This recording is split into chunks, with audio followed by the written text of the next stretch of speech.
Hello, everyone, and welcome back to Castle Mac's presentation of Waterdeep Dragon Heist. How's everybody doing? You guys okay? Got the sillies? Yeah. Got the sillies? Army with Charmin. Those of you here early, we'll let you in. We're always doing our intro theme a cappella before we actually come in, and it just goofs us out. So now you're in on the joke.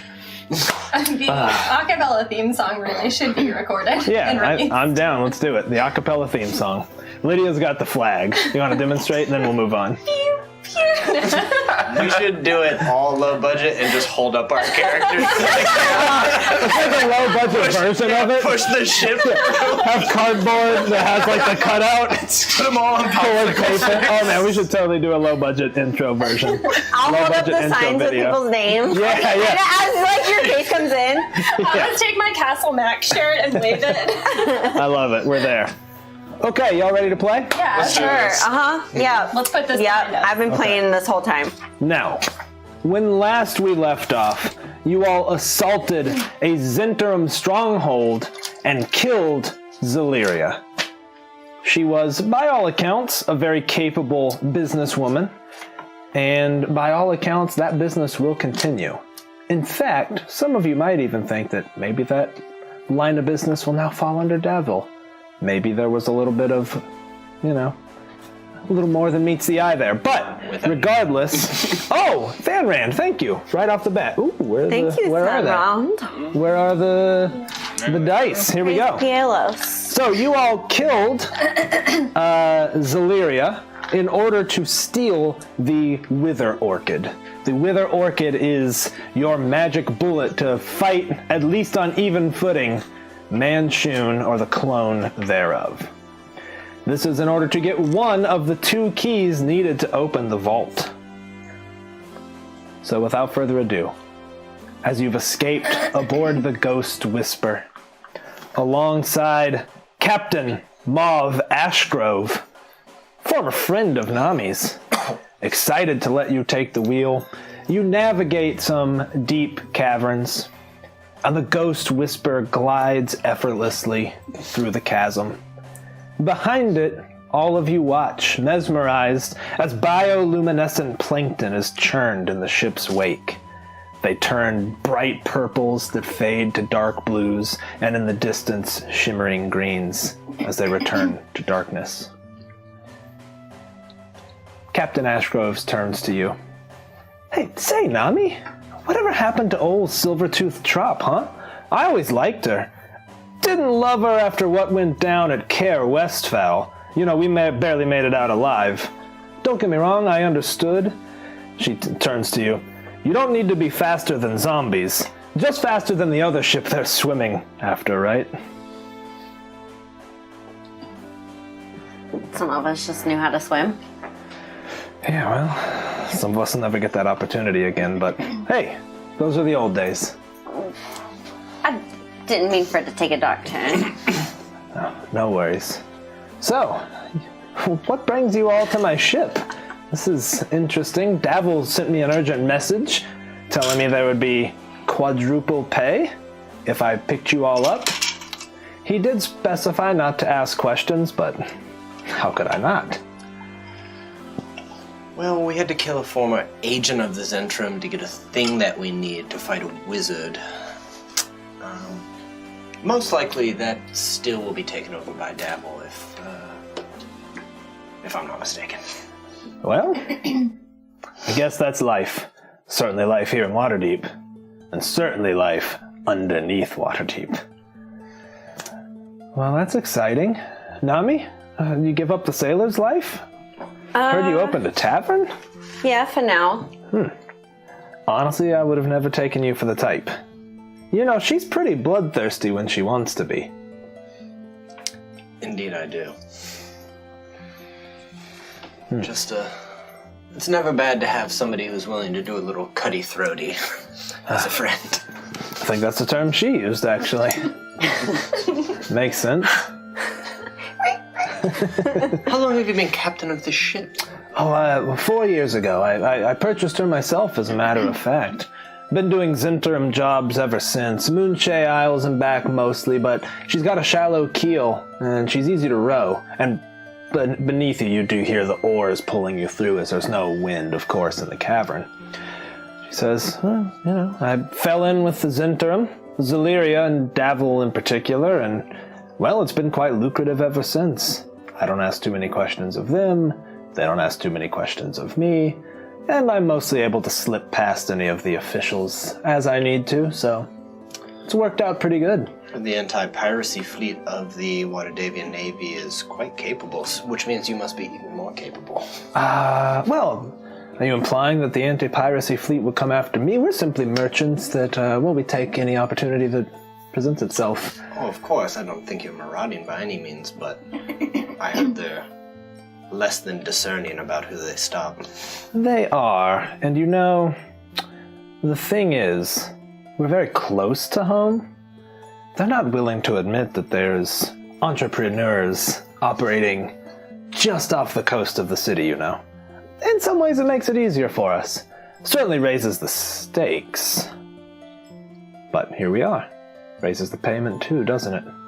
Does she seem like she's being cold-ish? Not really. More just kind of probing a little bit. Like, definitely kind of... I don't know. You do get a general camaraderie. Like, kind of like we're in this together, but we're also kind of rivals. Mm-hmm. Kind of like a friendly rivalry. A frenemy. Yeah, I think frenemy, but... Yeah, your best frenemy. Yeah. Like, she wouldn't have done this for you out of the goodness of her heart, necessarily. But... Professional courtesy that she would. Yeah. Pardon me, I'm updating the summary real quick because it was out of date. Lando and Han. Yeah, Lando and Han. Before they're like... That's right. Well, I suppose after I left Old Silvertooth, never really found anything that felt like home again. So, just made it easier to plant myself down on the land. Last I saw, you shipped out with Aranyos, right? I don't want to talk about it. Fair enough. He's kind of a shithead, isn't he? Kind of would be an understatement. Certainly put shit on his head with all those hats. She snickers at that. I had to update our summary. It is now updated. She snickers at that a little bit and is like, he does have a penchant for the finest hats, but he's an effective captain. I'll give him that. That's pretty high turnover.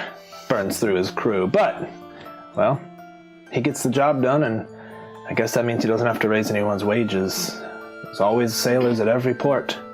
Yeah, I suppose, but also seems like a waste to have me and Heidi over here mopping the deck. Well, and I'll do like a flourish spin with the wheel or something. Like, it's like, well, I guess he's not one for grooming talent, so maybe it's good. You learned from one of the best and struck out on your own. I mean, you seem to be doing okay for yourselves. Here you are, knocking over a Zhentrum hideout with apparently the blessing of other Zhentrum. I'm a little bit confused, and maybe also not. And maybe I don't care, but I also kind of do. That made no sense whatsoever. It did. I'm asking you to tell me what's going on in as few as many words. I'm just curious is all. It might be best if we omit that part of today from you. For your own safety. It concerns your business. One piece is off the chessboard. Uh-huh. There's a consolidation after the split with the Black Network. Everybody's trying to gather their own strength. That's been pretty ugly. It's difficult for me to navigate that. I'm not sure who's Black Network, who's Zhentrum. I think they're hoping for a reunification here rather shortly. And you're involved in that? Peripherally. Oh, bravo. Bravo. Well, it must be exciting. Overhead, you see some more bioluminescent lichen as you navigate through, and you come upon a pretty sharp bend in the cavern where you have to kind of carefully navigate the vessel. You can hear the oarsmen just below decks kind of shouting at each other. There's 8 oars per side. Go ahead. I would want to ask Naomi, where's the steadiest place on the ship? Place that doesn't move as much. well, that would be right here. That'd be the bow. Nami. It is pretty smooth right now. You're not like in any chop. You're in a protected, you're in tunnels basically underground. I'm trying to keep the orchid steady. Oh, gotcha. Yeah. I'm just like holding it like a tiny baby. Like, She's like, we can wrap it up, put it somewhere if you're trying to protect that flower. I think it's best I hold it for now. Suit yourself. It is pretty. Thank you. What is that, like a tulip? It's an orchid. Ah, yeah. I don't know anything about flowers, I just guessed. I know a lot about them. Yeah? If you come over one day, I can show you. Okay, cool. At the tavern? Yeah. So you'll come? I guess I will. Why not? I'm surprised you haven't been there already. Well, I've been busy, We invite all of our friends there. Oh, do you? Mm-hmm. Make a lot of friends here, do you? Mm-hmm. A lot of enemies, too, I would guess. We try to keep it about parity if we can. It's about as good as anyone can hope for. How's everything looking, ladies? And you look, and there are two spry elf women with long bows that look beautifully carved, and they're like a very light color of wood. Difficult to tell at this point, almost silvery though. And they are walking along ropes, like walking tight ropes, just watching. And they look like the sentinels. And they both turn back to her and both just nod, and they look nearly identical. They look like twins. She smiles and says, "Never can be too sure." Sure about what? Oh, well, this is a valuable ship. We're carrying valuable cargo. And more people than you would hope know about this location? Oh, well, to be honest, I don't know how many know. Like I said, I don't ask too many questions, and people don't ask too many questions of me, but I've made this run, a good 24 times now, and, well, you never know. Better safe than sorry, as they say.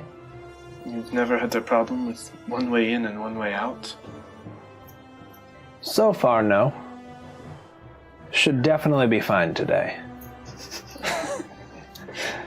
Anyways, the two of them, they're the best damn shots I've ever seen. Haven't ever heard them speak a word. Seem content enough. I think they can speak to each other telepathically. I see them casting each other glances. Maybe it's a twin thing, I don't know. But they're pretty damn effective. I give them a pretty big cut. Probably more than I'd give anyone else, but you should see their handiwork with a bow. You know, I have a twin. You have a twin? Mm-hmm. That's interesting. I didn't know that you had a twin. Yes. She doesn't have a bow. Is she here? Oh no. Back home. Ah. Where's home? Well, the Fae. Ah, of course. Of course. I still don't trust her. Yeah, but you don't or the trust captain? anyone. You don't trust children. Well, Talking sword. you've got your untrustworthy voice going. You really do. You have your shitty, untrusting voice right now. Well, take from it what you will. She turns around, looking back over the lichen, or the bioluminescent plankton as it's churning up in the water. You're coming around this bend. You feel a slight breeze coming down the tunnel in the direction you're heading. And you hear a voice from ahead. Seems to be the bosun. "Captain, sail ho!" And she's like, "That's interesting."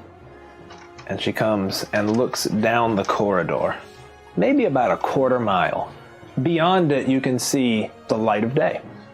You can see the gray gradient where ocean meets sky, and sitting before it, sitting with its starboard side showing, a large galleon. And you can see the rows of cannons, and the flaps open and pointing in your direction. So what happens? And she looks at it and says, "Well, that's not good." Ah, shit. You boys better start rowing faster. The only way out is through. We can't turn around at this point. Well, here I thought it would be smooth sailing, to borrow the term. Say, you four pretty good at fighting? Indeed we are. All right, well, We'll try to close if we can get there fast enough. Those cannons are going to tear us to pieces. They've crossed the T. You familiar with that concept? Basically means they can bring their guns to bear on us and wreck our sails. Not that we're using sails right now anyways. No wind in here. But if we can cut the distance, they might overshoot it. They could overshoot it. We'll speed up. You know, the Zhent will reimburse me. Gentlemen, get ready to fin the cargo. They'll reimburse me for any damages to the ship, especially if, and she looks at the ship and one of the sails unfurls in the distance, and you can see a huge painted beholder. 8 eye stalks coming off of it. And she's like, oh, of course. Advertising, I mean, she's like, shit, I wonder if they paid to... No, they probably keep a second sail. Sorry, what? They're absolute amateurs. Well, it's a pretty damn big ship, so maybe they know what they're doing. You start to close a little bit more, and you can see a flag run up the mast on the opposing ship. And it is a white flag with 3 black stripes in it. And she looks at us, she's like, they're asking us to surrender. Nami, you know that.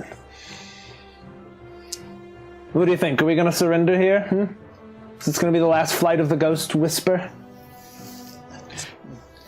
Captain. Okay. I'm just kidding. No. Question for you. Yeah. My special thing, when would that be useful? Like right now. How, They are rowing as hard as they can. But you just can't make much speed. but rowing. we're like here. We don't have any room to turn anywhere. You can't turn. But It's you can straight close the in. difference by speeding up. It's straight So in. that they can't like attack us with. Oh, okay. And in theory, how long would it take me to get it up? I think they can unfurl the sail and you can pull it out in one action. And it'll just do its thing? Oh, yeah. Okay. Yeah. Way back to episode 1 here. Let's just do this. Yeah, well, I'll reach into my pocket and I'll be like, well, really looks like we're shit out of luck here. Oh, wait, actually. She's like, what's that, like a scrap? That's not going to do us any good. She's got her hand on her sword, trying to look. She's like, I wonder who the captain is.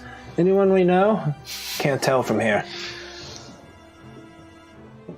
I'll pull my thing out. Oh, you gotta tell them. The sails are up. So let's just back up. The sails are up because you're rowing, right? So they wouldn't even know. Wait, what are you talking about? We don't have our sails down. The ship's sails are up. They're rolled up. I asked how long it would take to put it up. You asked out a character. They have no idea. They don't know that you asked the DM that, right? Wait, I'm so lost. Okay. I thought Raven was asking Steven, how long would it take? Yeah, I was. Okay. I thought I had to like go up on the thing and then tie it. Oh no, you wave it. Remember? You take it out and wave it, and gusts of wind come. Oh, okay, then Yeah. I'll just start waving it. Okay. All right. I don't know. I don't know how to use this thing. Yeah, it's all good. It's all good. You'd have to tell them to lower the sails. Who? The sailors. On our ship. Yeah. Okay, I thought you were. I was like, I'm so lost. No, so back up. You guys are rowing because there's no wind. So the sails, they put them up, right? So they're not unfurled in order to catch the wind, right? So you pulled it out and she was like, what's that, like a rag? Assuming you hadn't used it yet. Oh. So we'll just back up there. So she kind of poked fun at you, like, what the hell Lower is the that sails thing? and I'll show you what kind of rag it is. She's like, all right, I like the sound of that. You heard it, boys. You see, the sails drop.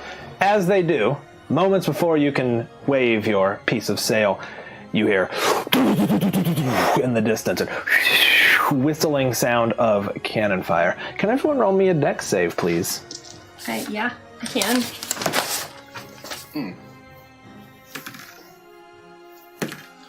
I got a 14. Oh, I got a 5. Nice. Yeah. Got a 10. Can I... 11. Shit, that's an advantage. Wow, you guys rolled like ass. Here we go. Yeah, why don't we give out some little beans? Yeah, like, give me my bean. All right, I you want all, beans. as the sails unfurl, cannonballs rake across the deck. And splinters fly out from everywhere. You all take 4 points of damage as splinters of the wood from the deck fly up all around you. The fuck? How close are we to the other ship? right about this far. Got it. Can we roll initiative? Yes, in 1 second. So, Raven, the sails have unfurled. You guys have braced from the fire. You take this sail that old Silvertooth Trop herself gave you, and you just sort of wave it, and the sails, they pick up with wind, and the ship lurches. Everyone sort of is thrown back and has to catch themselves by their feet. You see the oars getting pulled in, and the ship starts moving at full speed. Now we'll all roll initiative, please. Oh, a 20. Right? Oh, okay. And you said their sails are down. They're up. Sails are up when they're not down. They lowered one to intimidate you, to show you that it was they're not moving. They are at anchor, blocking the exit of the cavern. That's what I needed to know. Yep, makes sense? Yep. Okay, give me 1 second. That ship Just know is if they could catch ridiculous. wind too. Yeah. Did you paint that? No. No, God, no. Okay. This came in the mail in a box bigger than me. It's true. Why was the box so big? Oh, all the bubble wrap and stuff, I guess. Also, he plans to murder me and then mail my body back. Okay, Nami, where you at? 15. 15. Big 15. Maisie down there. Enid, where you at? Big 16. Big 16. Woo, big spender. Right.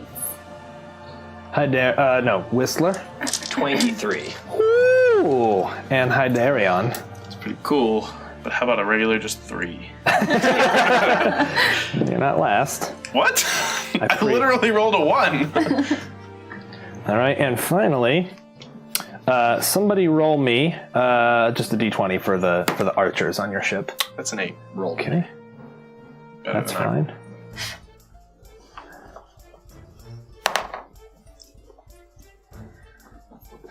Why are there so many tents up there? Okay, this is the current distance. On initiative, count 0 before it loops back around. That ship will move half the distance. On the subsequent turn, given your speed and inertia, you will ram into the side of that vessel. You see... there's more. A spellcaster up there, and a big half-orc there knocking a massive bow. Another one? And with that, Whistler, you are up. These are the actual distances. Okay. I don't know that there's... Oh, hey, we got another sub from Dream Towel. Thank you. Thank Thanks, you. Dream Tower. Go ahead. Hey, wait. I want to inspire my best friend, Nami. Sure, you got it. Your best friend of me? I was only saying that to be fun. Thanks. You're welcome. Ooh, you're my Muppet. Thank you. Hey, glad to see you here. I know you sometimes have trouble with Twitch. That is a sub from You're My Muppet. You're my puppet. Puppet? Puppet? Why'd you say Muppet? Well, there's like M's and P's all around, and there's no vowels. You're my Muppet. You're my... You're my Muppet. 100? That's 120 right there. Okay, so Just Okay. trying to gauge where I'm at here. Okay. we are 140 away. With that then, with my move, I'm going to use my action to dodge, and I will use my bonus action to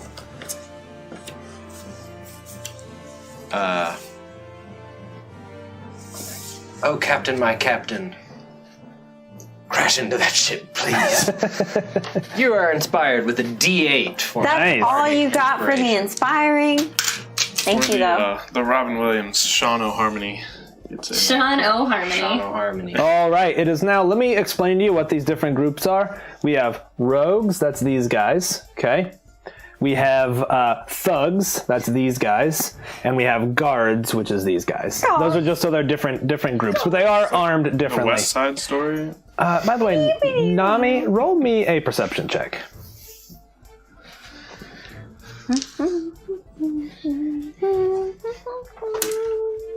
Oh, 3. you're looking, like, as you're getting ready, you're looking at the deck. You can see the captain on the other ship who's giving some orders, and he looks up, and you just can see his face clearly. It is, in fact, Captain Winfred, former lover of Silvertooth Chops, among a string, of course, and all around shyster.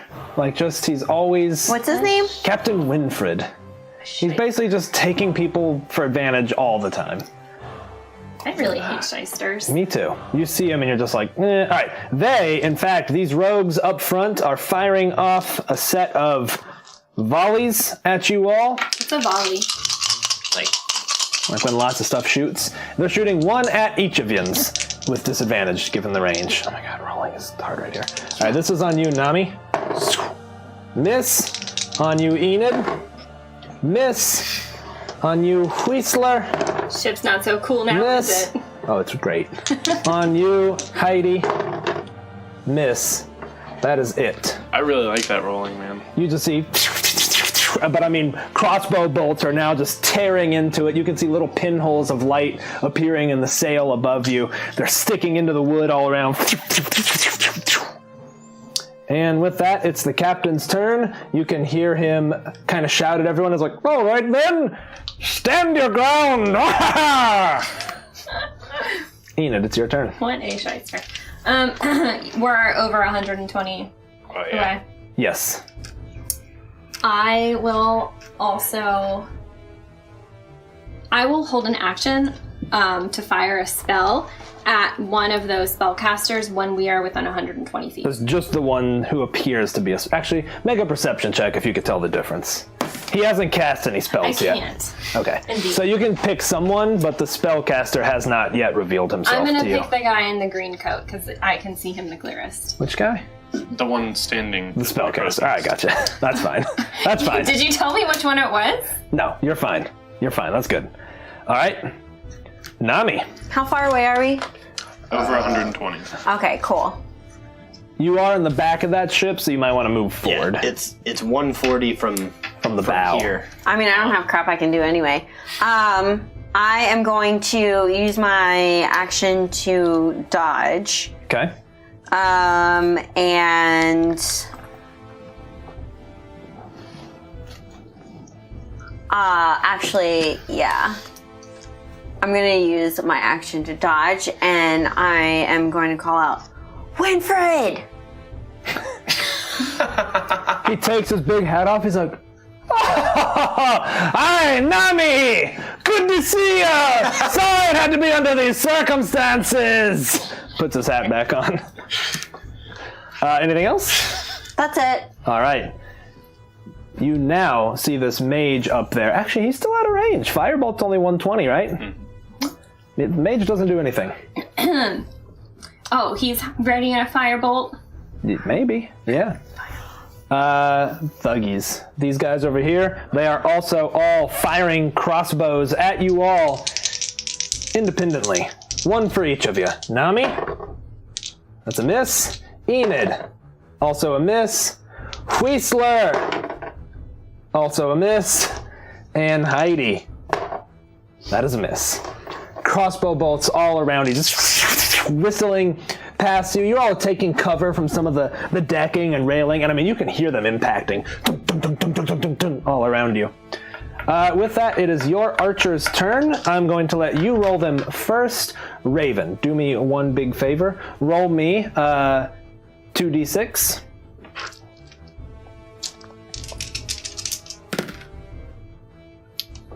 Okay, 1 and a 6. Yep. You see this arrow just like perfectly. One of them is standing up. In fact, she's standing on the rope and just pulls an arrow. The other one whistles past one of the other guys. All right, it is now those guards' turn, so they are firing. Again, one on each of you.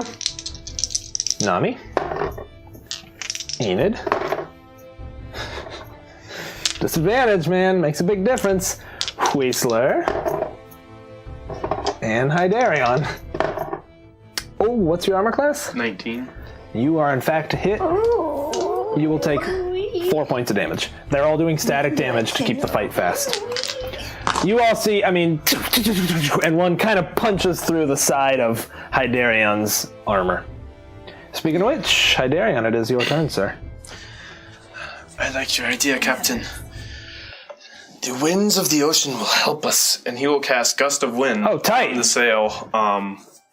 It's usually a strength 10 check on Dude, you know what I'm going to anybody, do? I said it's going to move there halfway. I'm going to let it go 3/4 of the way. Which, by the way, will put you into rope swinging range if you climb up the mast. Because you have enough leverage to swing from the ropes. And then that was my action.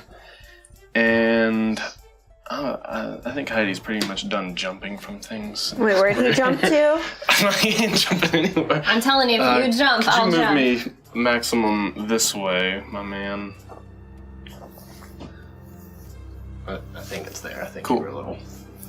And then he'll just kind of brace up after casting that. All right. And with this, it is the archer's turn. Nami, actually, Lid, roll me a d4. Okay. It's a 5. That's a d6. Can you roll me a d4? Why you gotta call me out on live TV? Hi, Darion. Only because it was over the 4. Armor class? 19.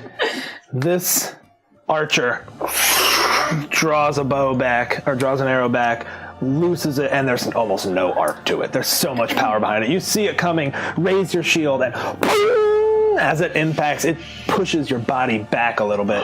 You can tell that he is swinging for the fences. It is now initiative count 0. That boat will move 3/4 of the way, and with it afterwards, if you would move the camera, please, Okay. as well. Well, somebody just point a spot to me here while I'm moving this. Perfect, that's fine. You are now in rope swinging territory, and you can move that camera trigger forward. My held action. It does indeed, but it also triggers his held action. So go ahead, you're I first. was first. You Mine's triggered first, first. okay. That's right. I'm first. Okay, I'm gonna do a firebolt. Oh, firebolt the firebolter. I will invoke my Tides of Chaos. Oh, wee. And do it with advantage. That look good for you on the camera. That looks great. Thank All you. right. Everyone back home, that look good? So I rolled a 16. Okay, and that is on him? Yeah, and then to hit, I'm a plus. Oh, yeah, you definitely got him. Cool. And then firebolt with my new being level 5 is it D10s or 6s? I always forget. D10s on Firebolt. 2 D10. Okay. So that is a 9 and a 6. 15. That's right. You're waiting, you're kind of riding, the ship is now lurching, you grab onto a rope as you go, and it streaks up and slams into him. You see some little bit of fire kind of leap to the wood around it, and maybe starts to smolder a little bit. On his turn, he fires back. Sean, roll me a d4. 1. Oh, on you, Nami. And you dodged, so he will have disadvantage. I'm not sure which one I rolled, but I think the one. So he fires off a firebolt at you. It slams into the deck. You see some little cinders on the deck that kind of glow just a little bit. Actually on initiative count 20, so we're not quite there yet. I'm just moving all these back. Whistler, that'd be you at the top of the turn, my dude. Tell me how high up that is from the deck. Yeah, that's about 20, or 10, 20, 30, about 35 feet. 35 feet. So if I were casting at 5 feet up, that would be 30 feet between Yeah. these two? Yeah, I think that's reasonable. All right, then I'm trying to think if I have anything that I can measure that's about 8-ish inches. Nope. Then I'm going to do a 30-foot cube in the center, Nice. and I'm going to blow the incense out, and everybody needs to make wisdom saves for my hypnotic pattern. Wait. 30-foot cube means it's only 30 feet on a side, right? Oh, is it? Yeah, it's not like a radius. 30 foot means one side is 30 Oh. feet. So I think you'd miss him if we're calling that 30 feet, which my judgment is... I'll just hit this here. I'll just hit this center. Okay, yeah, you could definitely hit Gotcha. all of them. 10, 20, well, you can hit all but one of them. You can hit 4 of those guys. Okay. 10, because with 10, 20, 30. Yeah, you can hit all but one of those guys. Damn. All right.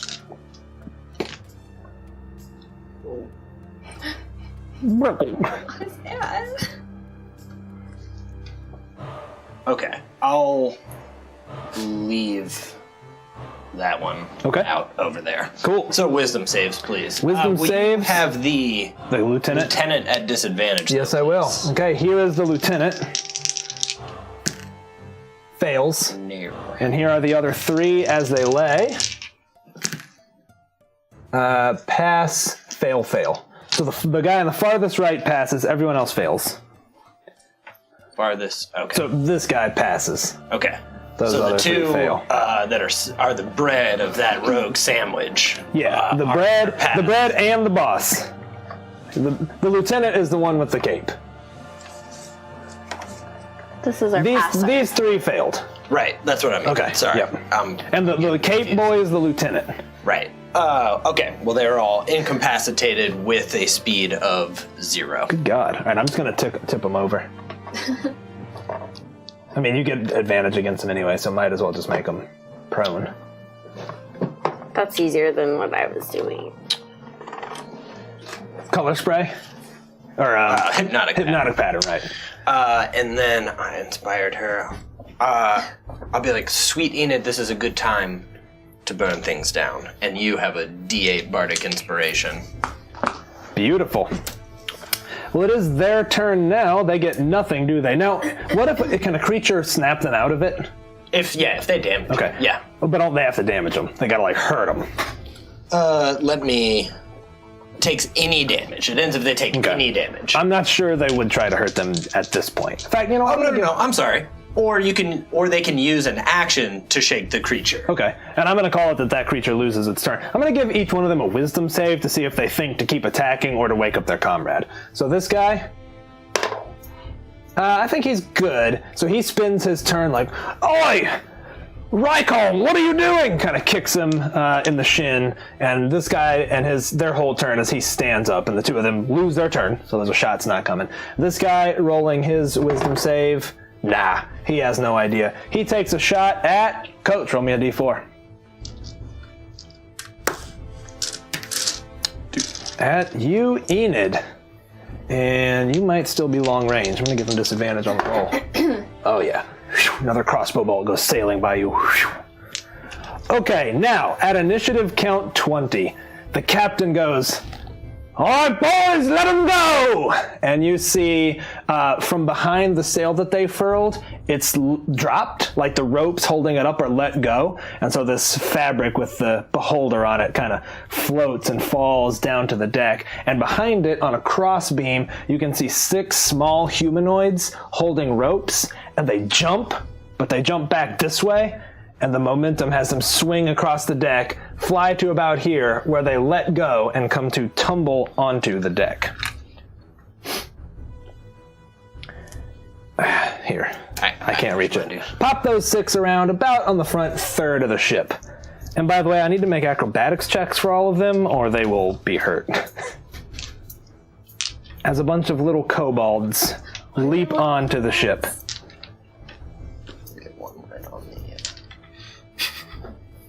All right, front 3. Mm-hmm. Whose dog is that? That is the captain's, and it's a big cat. Front 3, that middle one, please knock him prone. He's like, yeah! It hits the mast. That is the mast. And the back 3, middle one again. He hits the prow of the ship. Just kind of falls down in pain. Okay, this one immediately hits the ground, rushes forward, and attacks one of the archers. I thought they were up on ropes. They're on ropes, but on the ropes around the edges of the ship. They're more just showing off by walking on those, frankly. He swings, and she looks down at him and just knocks it back with the bow. She barely moves. She's on the almost looks amused. Knocks the sword away. This other one, can you rush it forward and attack Hydarion, please? Try. Misses, hits your shield, just boom! And these 2 gang up on this archer. First one. Nope. Second one. Yes, second one does get her. Gotta look something You see her knock one away and then kind of takes a cut, and she kind of dances around to the side to position herself better. With that, it is the captain's turn. The captain does not act other than... I thought he gave the order for them to... He did. That wasn't his turn. Okay, gotcha. He sort of steps forward and down onto the steps. Will he stay there? Probably not. He steps to right there and he's like, "Nami! Been looking forward to this! Come on over!" Okay. With that, he seems to take the dodge action as he draws his rapier and kind of... Enid, you're up. Cool. How hard is it for me? Never mind. Okay. I'm not going to do that. Okay. Well, glad I could help. Thanks. I damaged that one.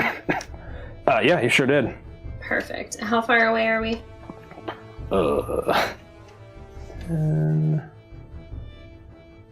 Probably about 100 feet. Okay, I'll just go ahead and do another firebolt so I don't have to read a bunch of stuff. Okay, makes sense. Roll a 14. Oh yeah, Okay. that's a hit.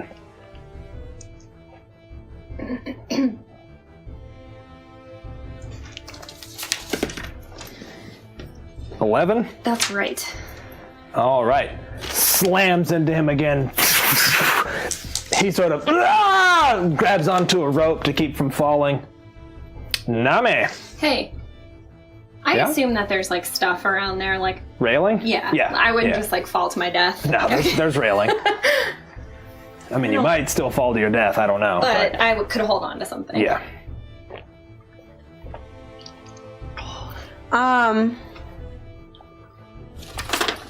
Okay, so we're about 100 feet if you're like here.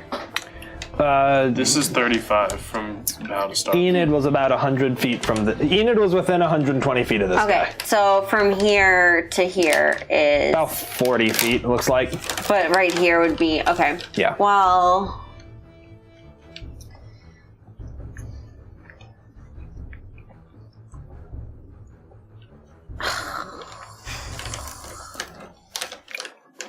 About 30 to get down to here, I think.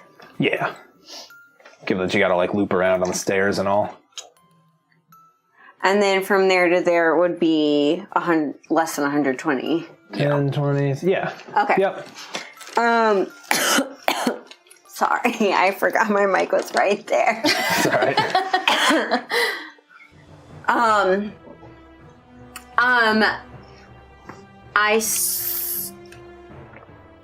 Oh no, that was the rapier. I went ahead and added. I took the liberty of adding a hand crossbow. Yeah, the hand crossbow, Okay. sure. Considering you thought I had Just one assume anyway. you always have it. Yeah. Don't forget those little kobolds up there too, in case. I took the Oh, yeah. liberty of giving myself a magic item. She Actually, didn't give a magic item. I can get right there. Sure can. And there's one right there. There's one on the ground that splatted on the mass, and he's just like trying to recover. And then there's one right there, right? There is. Okay, so I'm gonna go ahead and attack this one. Okay, cool. I'm trying Do it not up. to break that. Oh, you're good. Really bad. I It's forgot pretty how- sturdy. How do I even play D&D? I forget. I love how the mast. Oh! You've only rolled Twankies. Nice. Hey, your dice have come around finally. Or this one's really jacked That up. was good. That was the loudest high five I've ever heard. Scared Bye, Maisie. out of the room. So crit is double damage, right? It is, yeah. So you're gonna roll. Well, let's see. It's a snack attack. It's a Snickers attack. 1d8 plus. Listen, you know what the 3. funny thing is too? That rapier has 3 attacks of poison. So this Yeah. is a poison attack. Let's do his con I'm pretty sure save. he's dead. He is, but don't you want to roll it just to see? He fails his con save, which wasn't it 7d6 additional? So that's 10. Okay, you need. Can I just give you the dice because it's 20d6? 5. Poor kobold isn't going to have a body anymore. That's for celebration. Okay, here's 10. Yes. 5. You know, we have to roll it just to see. And then here's the 2d8 from it being a rapier anyways. Here's your dice pool. Don't forget that one. Yeah, one fell. I just want to see what happens here. What in the world?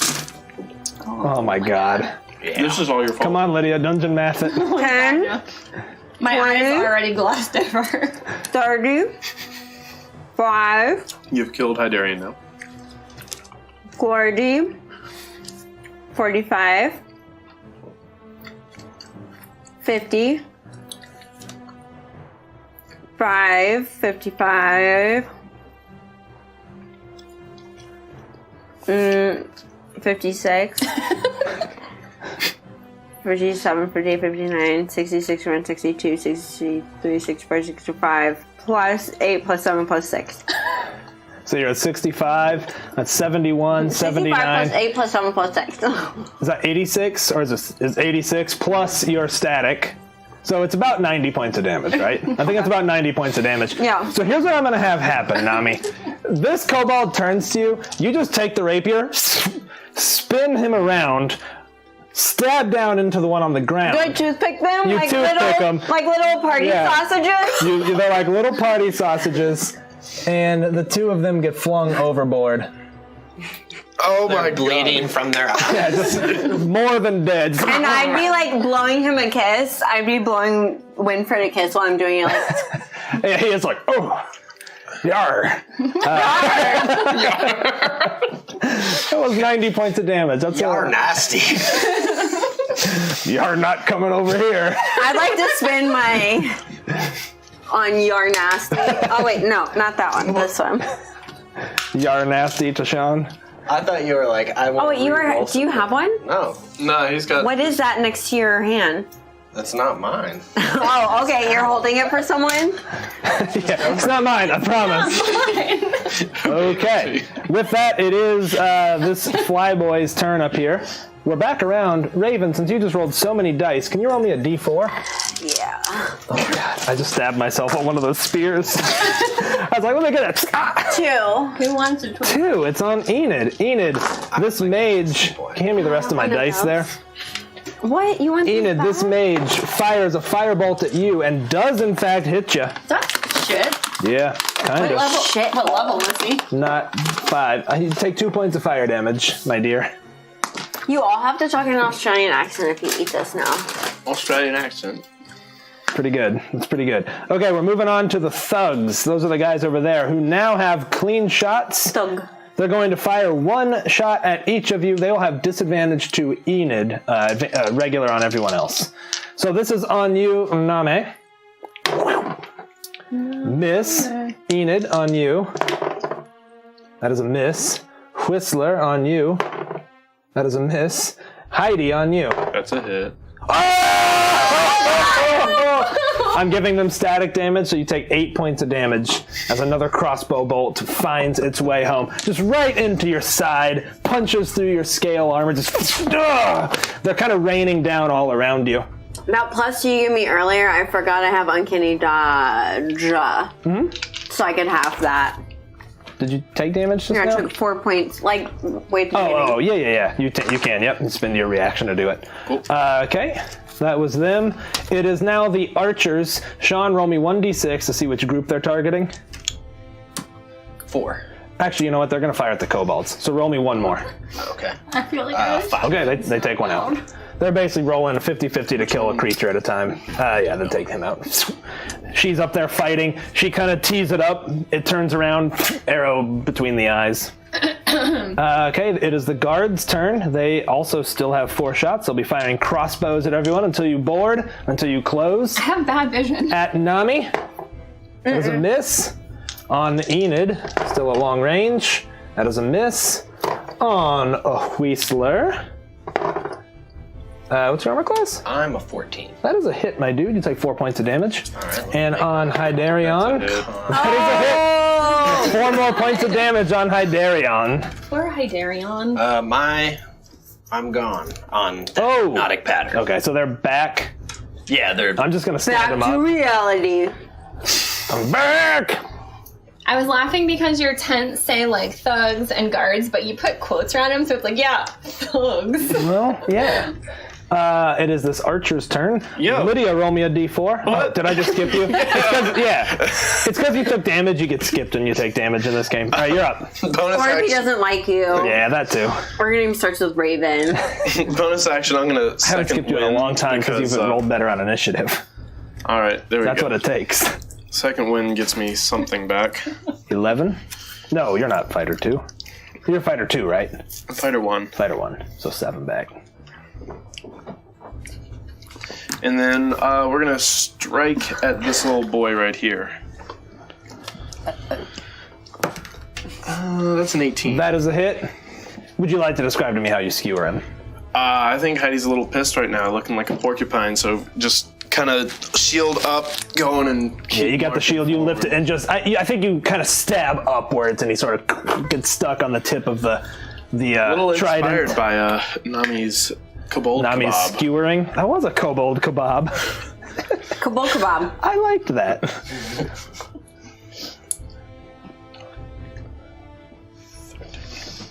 Party sausages. Okay, and now, Lydia, roll me a d4, please. That's the pointy one. Mm-hmm. A 2.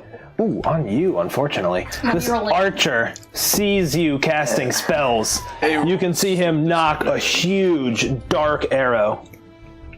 Rolls with advantage as a sudden breeze comes up. Breeze. Am I at disadvantage anyways? No, not to him. To the other guys, yeah.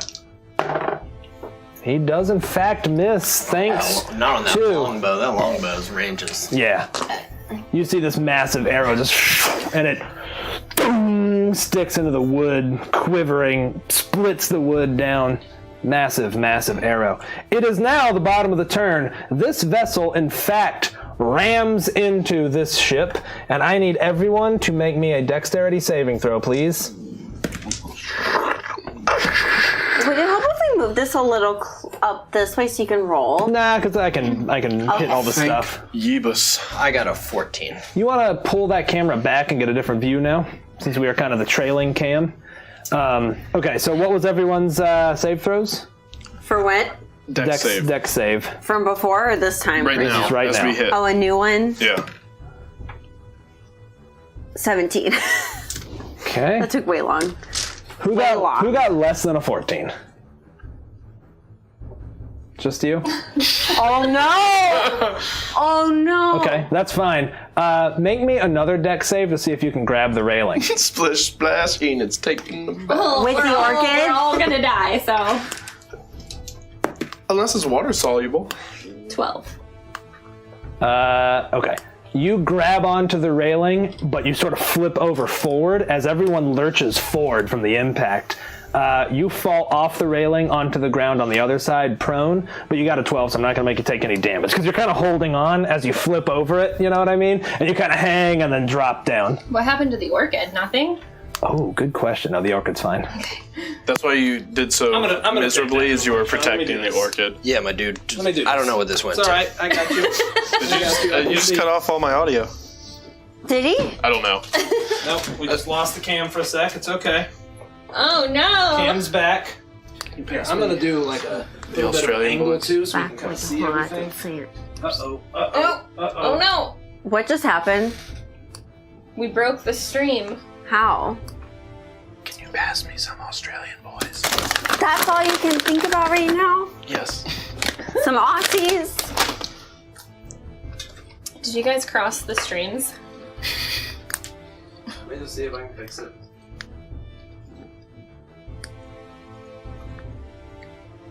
Okay, I think we're without battle cam. I think I can't put it back in while the stream is live. Sorry, my dude. Yeah, we definitely lost it. Let me just see real quick. Oh no. Take a little break. Sean ruined the night. Oh did. no! We're gonna take a quick break, everybody. Bye! Come right back. Well, BRB in like 5 minutes. Hey everyone, and thank you for tuning in to us here at Castle Mac. We're so happy that you came. The point of this video is just to do a little bit of housekeeping on the break. That way when you come back, we can just jump straight back into the action with whatever show that you were watching. If you're watching us live right now on Twitch, you can go ahead and mash that follow button up here. If you're watching us a little bit later on YouTube, you can mash that subscribe button right down here. We stream live on Twitch on Tuesdays and Sundays, both at 7:30 Eastern Standard Time, and we try to upload our videos to YouTube about 48 hours later, so you can follow us there, youtube.com/CastleMac. If you want to talk to us outside of our streams, then you can go ahead and follow us on Twitter. Sometimes we post schedules there if we're going to be streaming in between. We have some friends of ours that stream on our channel, the Macalay. All right, we're back. We did it. Good. Sorry, y'all. I ruined everything. We're back. That's all right. Just a minor Wiz technical Khalifa. glitch. right, camera is back. We're good to go. Where were we? That was the turn. Yes, Lid. Ramming fell. speed. She should be just like 5 feet forward, prone. Yes, indeed. And with a 12, you hit the deck. You're like, you look down at the orchid. It is fine. It's in a glass case, right? It's in that glass dome. There's a little crack in the glass. It's like, Is it like in Beauty and the Beast? it's exactly like that. Yeah, exactly. I hope the last petal doesn't fall. Whistler, as the ship collides, you kind of slide on your feet, and you're back. Okay. Well. What? Just need help. Fuck.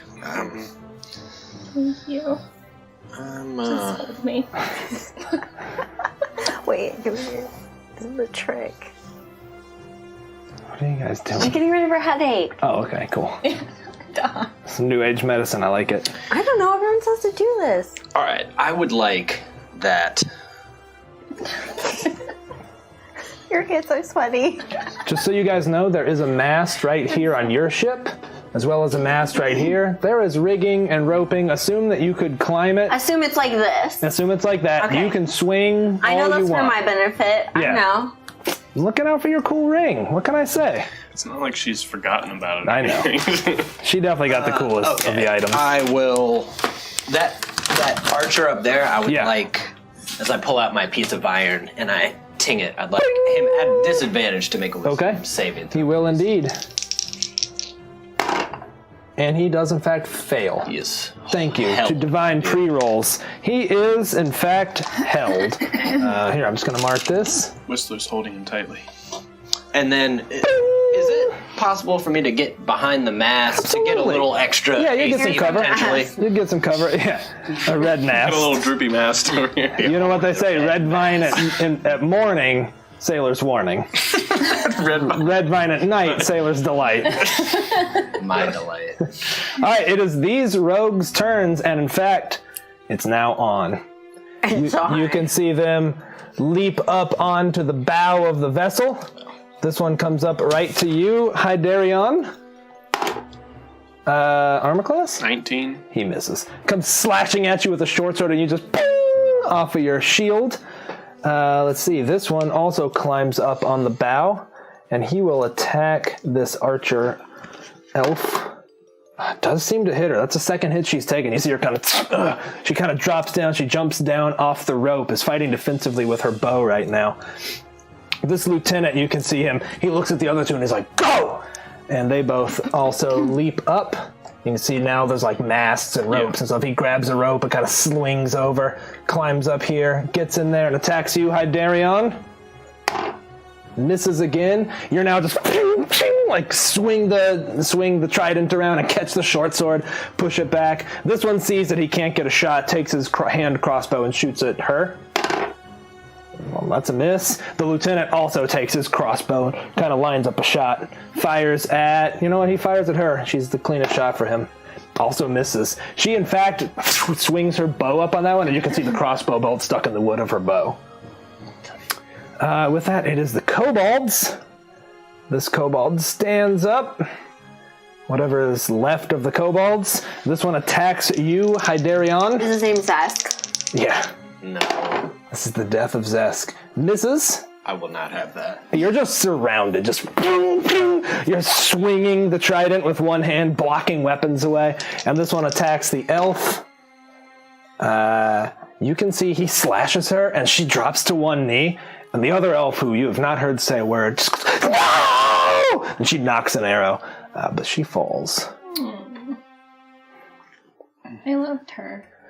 Oh, she is defeated. She is defeated. That little stink baby got her. The captain steps down, flourishes his rapier some more. Hey, it's over! Surrender now! You get that at a secondhand shop? I had. No, the sword. Oh, Enid, you're up. I will be casting a Chaos Bolt. Ooh. A level 1 spell. Yes, it is. And also, Corey just hooked us up.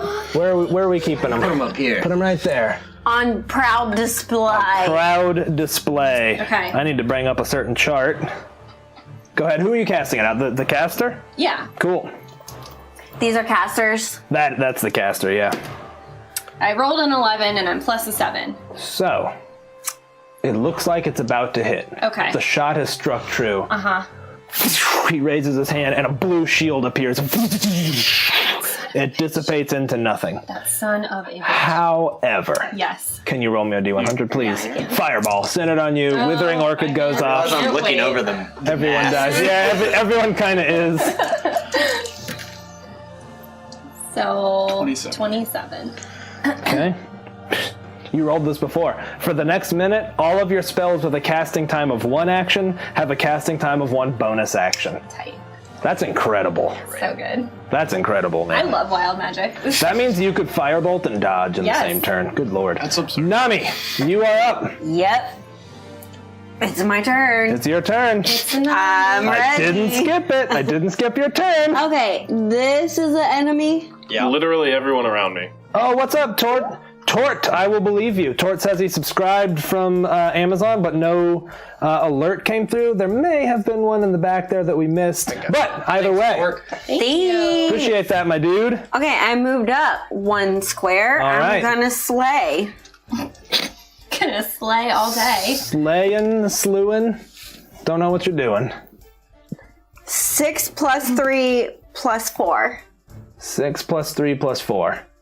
6 plus 3 is 9, 6 plus plus 4 is 13. Unfortunately, that is not a hit. I actually put their, wait, yeah, it's a 13, right? I actually put their armor classes out here just so you guys can see. Shoot. So the rogues have a 14. You're shy by You know 1. what? I'll just go ahead and spin this. Okay. It's all Cool. me.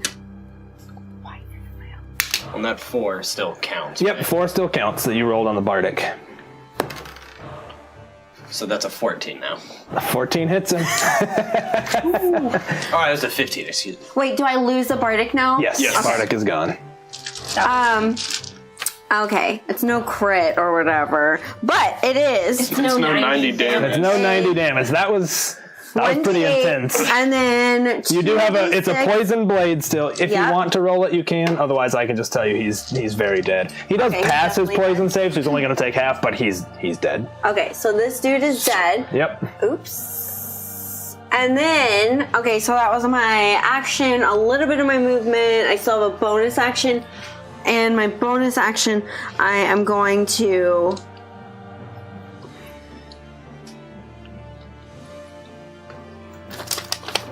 I can't really hide behind anybody.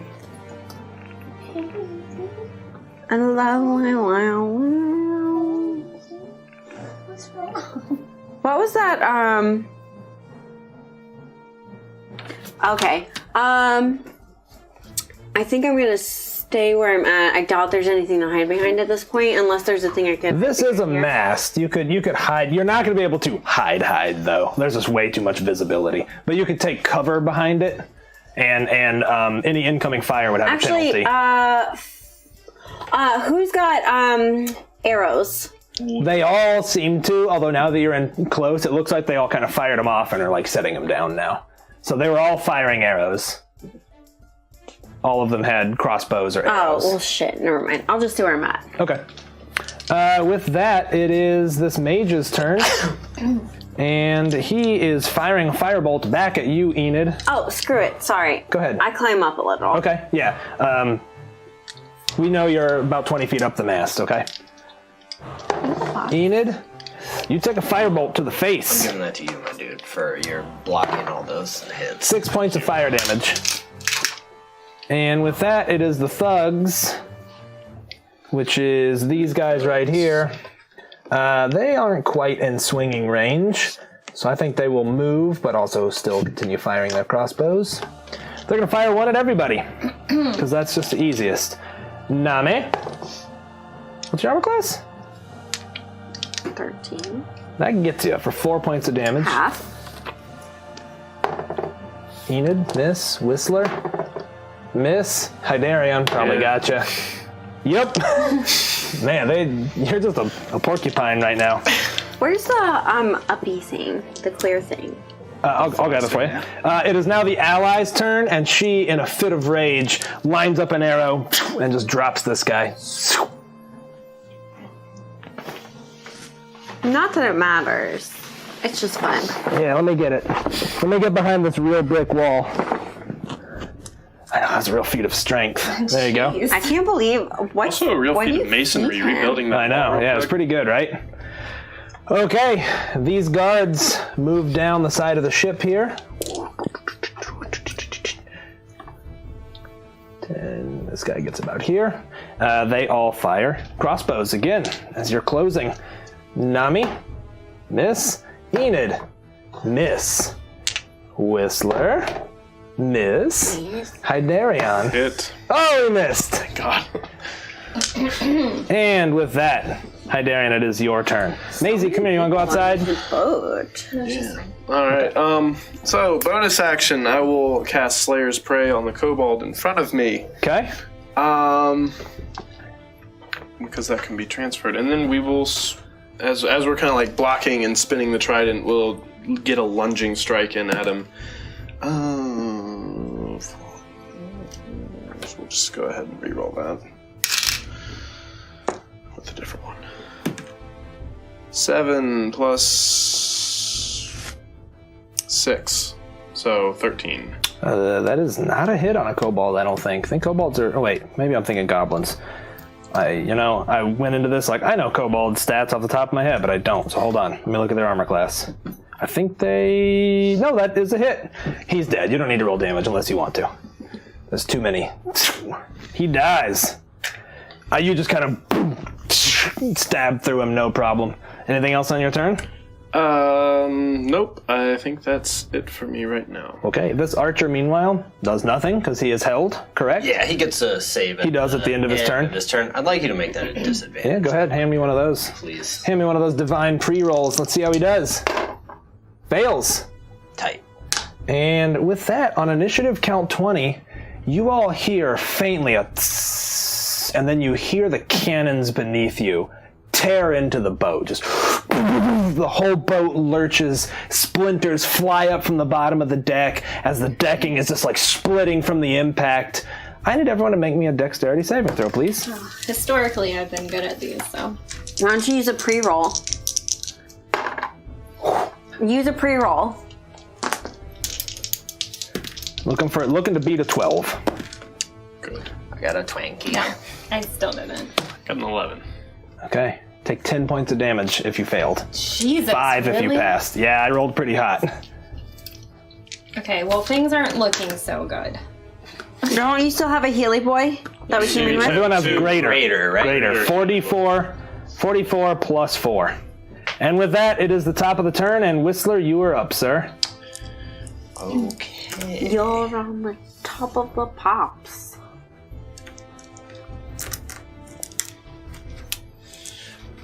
Okay. Is that an actual shell?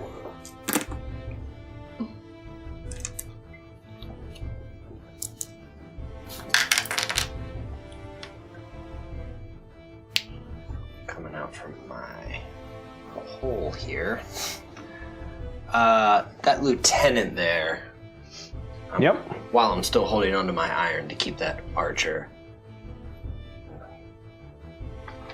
We've torn through all the rest of them, and we're going to tear through you and string you up to the mast, dead. Please make a wisdom saving throw. Fails. Okay, that's. He takes 4 points of psychic damage, and he has disadvantage on his next attack. All right. And then I'm going to move right back into my little extra cover position. Kind of hiding from back there. Right back here. Okay. With that, it is the rogue's turn. What's left of them. This rogue comes up to attack you, Heidi. Does not get you. This rogue now leaps aboard the deck, surrounding you, Hydarion. Takes another attack on you. That gets you 4 points of damage, my dude. Alright, he's now blind. Oh, yeah. He's clawing at his eyes as ink is shot from your shield onto him. This lieutenant, he swings aboard as well. Comes after you also, Heidi. bravely taking it all up front with disadvantage. I think I still got you. Does get you for 4 points of damage. How you looking there, Heidi? Hanging in there? Hanging in there? Death by 1,000 cuts. You'll be okay. Say the words. Kobolds are eliminated. No, there's one kobold left. more. You know what? Let's see, though. Kobolds aren't the most brave. He is like... he runs off the bow, and you hear a splash. Kobolds are out of there. Hey, you think we should just get the fuck out of here? Yeah. The captain looks up at you, Nami, and is like, "Arr! What are you doing up there? Come on down here, girlie! Let's have this out, civilized like!" And seems to take a dodge action. Enid, it is your turn. Okay. I would like to shoot the caster again with a firebolt. Okay, you can do that. By the way, the ship feels like it is taken on water. Okay. Those cannon hits were right at the water line. Noted. I'll go ahead and move forward too. Okay, go ahead. Oh, okay. Will someone move me forward, like to where Nami's like crawling? Cool. Yeah, that's good. Okay, and you're firing off at that caster up there. I am, and I'm gonna invoke my Tides of Chaos. Ooh. So this will be a bonus action. Okay. Ooh. Ooh! Roll it. Oh boy! 40-10 fire damage. Do it. Okay, so 9, 9, 9, 9. 9. Wait, it's 2 9s, 2 6. No, that's 2 9s, 2 Okay, 6. 2 9s. So that's 30 points of damage. You line up the shot and just, you feel like your whole body catches on fire for a second and then channels through your hand, slams into him, and as it does, he starts falling, fires off a firebolt, catches the sail, which seems to catch as he plummets to his death below. This sail is now burning. Uh-oh. Nami, your turn. What is this dude? Wait, He's that archer. for my other bonus action? Oh yeah, you got it for your action. For my action, Or bonus action. You could have chosen. They can be bonus actions or actions. can I do another cantrip? No, I'm gonna do A spell? no, a healing potion. Yeah. Good call. 4d4 plus 4. You know, have the better ones. All right, Nami. Could I climb up and swing over to this dude? with my movement? 100%. Yes. Okay. Cool. I'm doing it. Cool. And Advantage. gonna attack him with. Yeah, you kind of slam into him, and he kind of grabs on to hold on as you hit there. How do I have advantage? Because he's held. He's held, yeah. How's he held? When did I miss that? Sean held him. Damn. With hold Thanks, person. babe. Setting it up for me. So I get advantage on my attack roll, right? Uh-huh. 13 plus 6. That is a hit, and it's your last charge of poison. Yep. And you get sneak attack, and you auto crit. You already rolled 90. I'm not gonna we don't need to roll it. But you land and kind of push him, and his eyes are looking as his body is sort of tipping. I want to drop his body right on top of his head. You catch it and just like like right through his face, spin around, and I'll give the captain a deck save to avoid it. Oh, the captain's like, Nami, what are you? Slams into him. Roll 3d6 as he takes 3d6 impact damage as this guy falls down, smashes the captain, and knocks him prone. 9. All right. 9. Captain takes 9. Slams into the ground. This half-orc over top of him. Well, the mage is dead. And I'll be like, what are you doing down there? Come on up here. Action's up here. Thought you were trying to Some fight. trash for you. You earned it.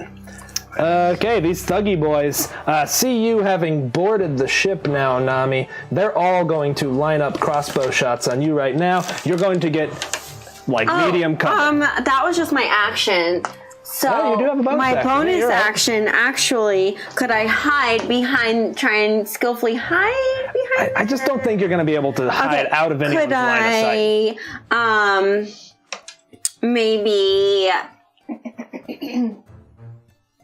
they have shooty things. Do they have shooty things? They all do have crossbows. Well, that's bullshit. Most rogues How bring far does a crossbows. crossbow shoot? 30? No, like 100. Yeah. Remember, they were shooting at us way back there. Well, that's bullshit. How? In this episode, Nami discovers she should have taken the hand crossbow the whole time. Oh, I've got a hand crossbow too. Now. I'm giving you +4 armor class up there to those guys because you've got all this rigging and stuff between you. I was gonna say, could I use my extra movement to get up a little? Yeah, you can climb up. Would that add any more? I'm probably like, this is. It's not gonna add. I'm probably looking down like, well, this is bullshit. Yeah. All right, I'm giving you extra armor class. All 4 of these guys are shooting at you. Cool. Having seen you boarded their ship. Assholes. Fail. One might get you. What's your armor class? 13. So 17. Actually, 2 of them get you. Take 8 points of damage. Halved. Have one of them. You can have one of them. It spends your reaction to do it. Oh, so you take okay. 6 total. As they're tearing, just splintering into the wood all around you. It is this archer's turn now. She draws an arrow, leaps forward. Never mind. Yeah. Yep. Sorry. She leaps forward to this guy, stabs it through his throat in a rage, then in one motion knocks the arrow, waits for him to fall, and shoots the one behind him. Okay. With that, it is these guards. They are now looking to board. This guy climbs up just a little ways, swings across, lands right there, Hydarion. He's coming in like swinging, got his spear up.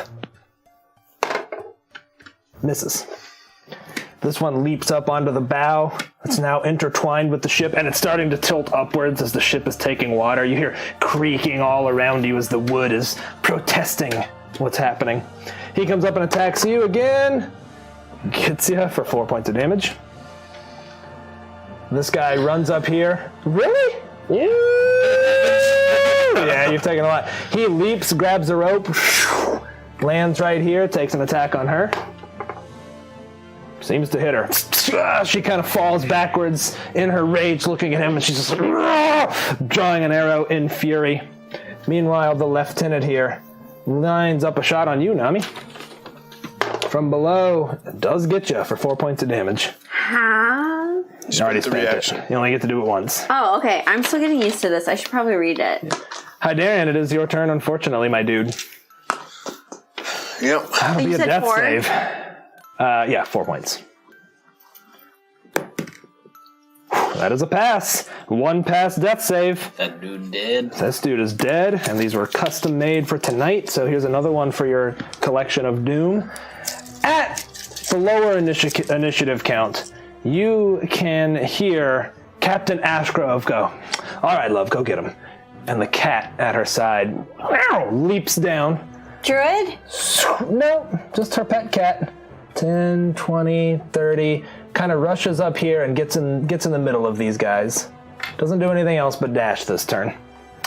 Okay, with that, we're back to the top of the turn. Whistler, you're up. So you can get up on a mast and swing over. You sure can. Okay, so I didn't even want to make it hard because it's just so cool to do it. does it take an action or anything to do any of that? Part of your move. Okay, well, then I will get up to where I'm going to swing from. I will bonus action, be like, "Huzzahs," and I'll healing word you. Nice. So that's 1d4 plus my spellcasting modifier. 1d4 plus that. You get 5 back. Nice. I will take out a dagger. I will throw it at that lieutenant right there. Okay, yeah. That's the rogue's lieutenant, if I believe. I remember correctly. He was the Yep. down there. Oh! Let me tell you what else I do. Because I psychic blades. Oh, do it. Do it. So that's... Sorry, Maisie. Got a little loud for her. Better As leave. I again lick my blade and throw it. Nice. My dude. Why don't you describe to me how this lieutenant dies? First it sinks in. And as he pulls it out, his eyes go wide. He's like, no, not again, not again. And he just the blood comes out of the nose and the ears as he falls. As he tips overboard, falls into the churning sea. And then with that, I will... How far can I swing? I mean, no more than a regular move would let you swing, really, realistically. Because you're not going to get that high, so you can't swing farther than your height. So... Yeah, I'll let you land on the ship. You wrap your arm around it, throw the dagger, and then just swing across. The ropes are now just like intertwined. You can feel the heat coming from up here now as you see like the fire dropping and hitting the lower sail. Heat from all above. All right, I'll just rapier out as I land. Nice. All right, it is the rogue's turn. There are no more rogues, are there? No. Well, here's another one for your collection, my dude. Eat them. Coach's list. All right. The captain pushes the half-orc off him, stands up, comes over here, and is just like, "Oh, you're beaten, Nami! You're beaten! Come down here!" And flashes his sword around, but you can see the panic in his eyes. Enid, you're up. Are they over there within 60 feet of me? Yeah, probably. I'm going to do a shot. 40, 50. Okay, cool. Nice. I would like them to make Con saves, right? saves. And Here's for the three thugs as they lie. What's the DC I'm looking to beat? a 15. Okay. This one passes, the other two fail. And here is the lieutenant. He also passes. They take half, though. Okay, yeah. 8, 9, 10. Well, what's the total, though? Oh, is that a 3? I'm sorry, I thought that was an 8. That is an 8. Okay, so it's 6. So it's 16. So 16. These two, blood and viscera and wood, shatter up, splintering the deck as they go flying back. These two look extremely hurt, but not dead. So that was 8 damage on the thug lieutenant. How are you getting 16 right now? You rolled an 8 and a 7 and a 1. No, those are 2 10. ones. Oh, I thought it was a 7. Yeah, I'm sorry. I'm sorry. Double this. No problem. It still kills the other two, but the other guys are alive still. Sorry about that. No, you're It good. looked like a 7. I from thought here. there was something tight that I wasn't I getting. know, me too. What? I hardly ever cast Well, a there shot, is but- something somewhat tight. Roll me a D100, please, because you did a Tides of Chaos. Right, I did too. Fireball right on you. Here we go. This is the time to do it. Here we go, fireball. So a 25. Okay. You cast the spell and you feel something strange, reach up and realize a third eye has emerged on your forehead, granting you advantage on perception rolls. Hell yeah. That's perfect. A third glowing eye, no iris, no pupil. So that was my bonus action. That was your bonus So action. I can still cast a cantrip. You sure can. All right. Damn. You sure can. I will target the, is that the captain? That is the captain. I'll target the captain with a firebolt. Do it. I rolled a 5 and I have a +7. That is not a hit, unfortunately. You do have a bardic. Oh yeah, tight, I do. +2. Yeah. No luck, I'm afraid. Nami, it is your turn. I'm going to jump down, swoop down here, Uh-huh. and get him. All right, so here's what I'm going to do. He took a dodge action, which would give you disadvantage, but given how cool it is that you're just like, and coming from above, regular attack. Oh, wow, thanks.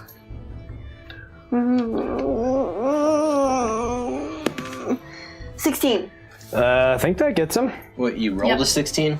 That gets him. Dirty 16. Oh, okay. Dirty 16. That is definitely a hit. That's so fortunate. That is. Okay, so 1d8 plus 3 plus a snake attack is 3. Where's my third? There we go. Plus 3. 6, 7, 8, 9, 10, 11, 12, 13, 14, 15. And that's just my action. Okay. And Does he look pretty dang hurt?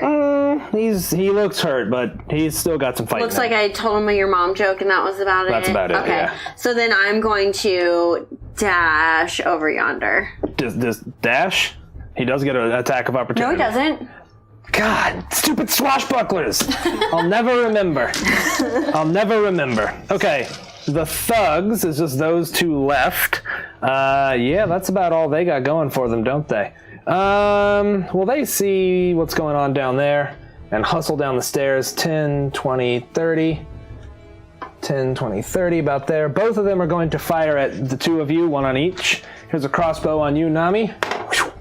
That gets you for 4 damage. You can have it down to 2 if you want to spend your reaction on that. And this is on you, Whistler. Misses. Mrs. Whistler. Whistler. Whistler. And let's see, with that, it is this archer's turn. She does have a guard in front of her. Sean, roll me a d6. High, she kills him. Hi.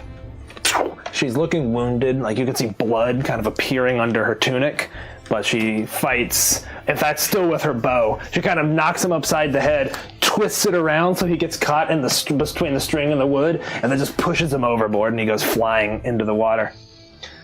It is these guards' turn, unfortunately. This guard moves up to attack her. Completely whiffs. This guard moves up to attack you, Hydarion.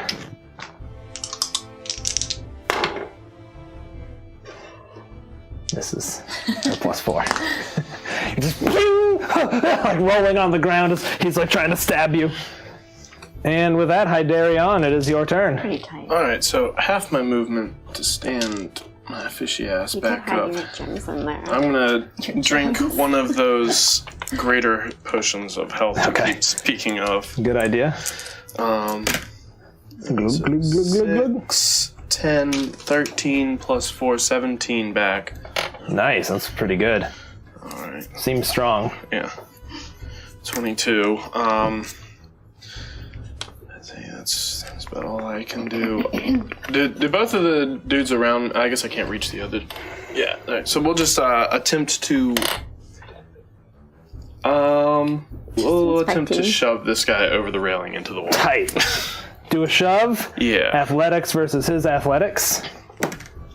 Ooh, Heidi. Nah, man. What's a 8? That just took place of one of your attacks, though, for Yeah. shove. Well, he only get. Oh, you only. He you took a only level. get- my bad, Yep. my bad. Yep.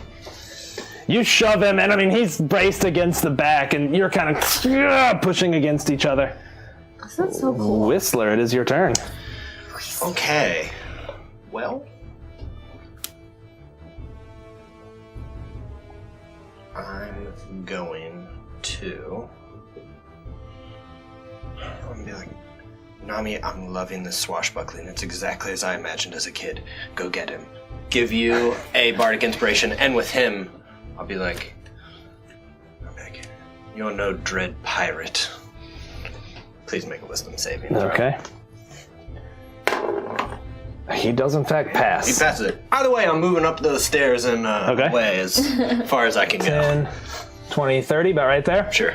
And here, we can do this. I'm gonna come move the camera in. Are those magnetic? Yes, they are.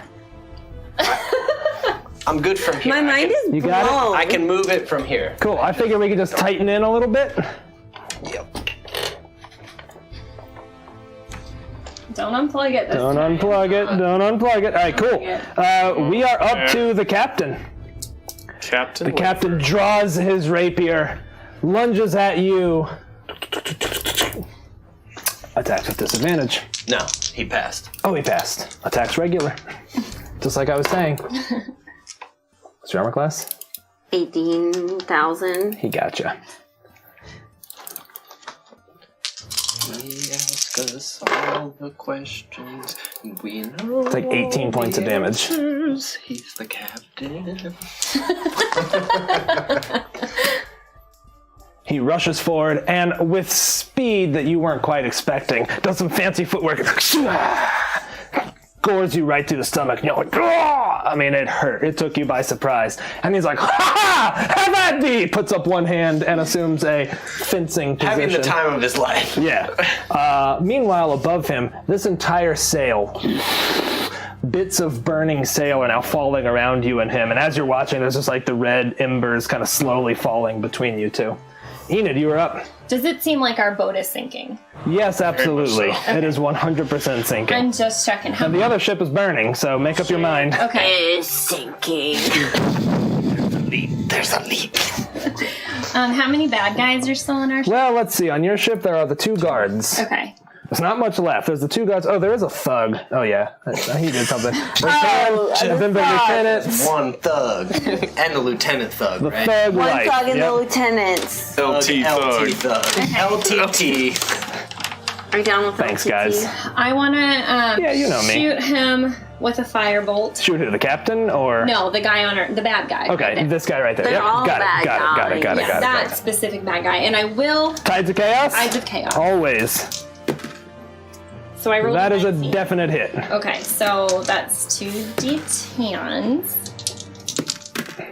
So he took an 8 and a 4. As he Wilhelm screams into the water. Okay, now I want to move up, and I guess if there's a rope, try to swing, or just like daintily like run over. Yeah, you can do that. You could run this way over, or you could grab a rope and swing. 10, 20. I mean, yeah, where do you want to end up? You can end up kind of over here. Oh, but there's bad guys on both of those. Well, then you can run out on the bow of the ship. And just hang out. It's kind of starting to tilt up, but you can, you're super dexterous. We've seen how well you dance. You're able to kind of run up the wood, and you're standing on the bow of the ship right now as it's lurching backwards. I don't want to fail another dex save, so I'll just get on the ship. Okay. Right here? Yeah, that's Are you fine. like, once more, you open... Nami, you're up. Okay. Buckle that swash. I think I'm just gonna just stand there while he kills me. Okay, sounds good. Actually, I Thugs. think it sounds better if, I'm not buying time. You're buying time. Buckle that swash. I know, I'm just thinking of everything I want to do. Okay, so first of all, I'm going to bonus action drink a Healy. Yep. And it was what? 44 plus 4. Can I roll You guys a are now Lydia just like, D4? pew, pew, pew. You guys are knocking swords back and forth as you're like popping the potion. The movie that Sloth is watching in the Goonies. Yeah, exactly. 6, 7, 8, 9, And again, 10, bits of burning 14. sail are floating on the breeze around you all. 8 plus 14. I will add that in a minute. And so that was my bonus action. And then I'm gonna attack him with my rapier and all. I hope.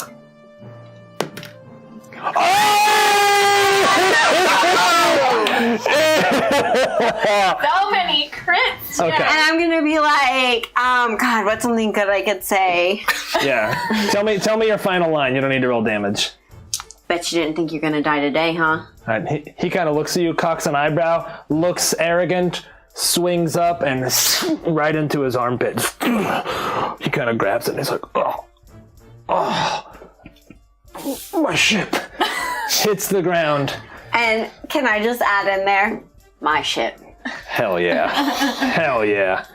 The captain dies, and with the death of the captain, everyone else clearly seeing that the ship is burning and the captain is dead, this guy grabs a rope, swings out into the water, swims off. This guy's like, adios! Down into the water. They abandon ship. We're going to take a quick break. We'll come back to deal with the burning ship and whatever happens afterwards. Thank you all for hanging out. We'll be back in 10 minutes. Hey everyone, and thank you for tuning in to us here at Castle Mac. We're so happy that you came. The point of this video is just to do a little bit of housekeeping on the break. That way when you come back, we can just jump straight back into the action with whatever show that you were watching. If you're watching us live right now on Twitch, you can go ahead and mash that follow button up here. If you're watching us a little bit later on YouTube, you can mash that subscribe button right down here. We stream live on Twitch on Tuesdays and Sundays, both at 7:30 Eastern Standard Time, and we try to upload our videos to YouTube about 48 hours later, so you can follow us there, youtube.com/CastleMac. If you want to talk to us outside of our streams, then you can go ahead and follow us on Twitter. Sometimes we post schedules there if we're going to be streaming in between. We have some friends of ours that stream on our channel, the Macolites. We also do a Marches style campaign with some of our friends in our Discord, and that happens periodically. So if you want to know when, you can just follow us on Twitter. Our Twitter handles are all CastleMac and then our first name. You can follow me, I'm CastleMac Lydia. You can follow Raven. You can follow our DM, Stephen and John. You can follow any of us and you can find our names right underneath of our characters on our nameplates. So we would love it if you would follow us, and you can find us on our other streams there. And also if you want to talk to us off of Twitter, you can follow us on our Discord. We have a Discord server. You just go to our Twitch channel, scroll down a little bit, and you can follow that link. We are there pretty much all the time. There are people from all over the world, so no matter what time you're chatting, I guarantee there will be someone there to chat back at you. It's so much fun. Everyone there is so nice. And I just want to talk now a little bit about what goes on during our Twitch streams. So for every 500 bits donated or every sub, we get a divine reroll. That is basically the gods saying, you can re-roll that terrible d20 roll that you just made as a player. If you roll badly, you can re-roll that and hope for better. But also, if the DM rolls really hot and it's gonna hurt us, we can make him re-roll that in hopes that he won't hurt us quite so badly. So it's great. And with those bits, it allows us to upgrade some of our equipment. We've been able to get new microphones, so we sound so much better than we used to. We have these lapel mics. We're hoping to get some new cameras in the future. And with those bits, we're able to pay artists from Twitter that we find to do character portraits. We found some on Facebook that are really great. We've been able to commission a new theme song for our Waterdeep Dragon Heist campaign. The art looks amazing, and we're so happy to be able to give that back to artists that we found. So with that, we are so happy that you are here. We are so thankful to have you as a viewer and a subscriber and a chatter in our Discord. We hope that you will stay around, because in the next few minutes we'll be coming back to whatever show you're watching. We're so happy that you're here, so thank you so much.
All right, we're back, everyone. That was a hell of a battle. So, we return in the midst of the massive Xanathar vessel, which, by the way, you see the name scrawled along the side in beautiful gold letters with a white outer stroke around them. It is called the Beholder's Eye, of course.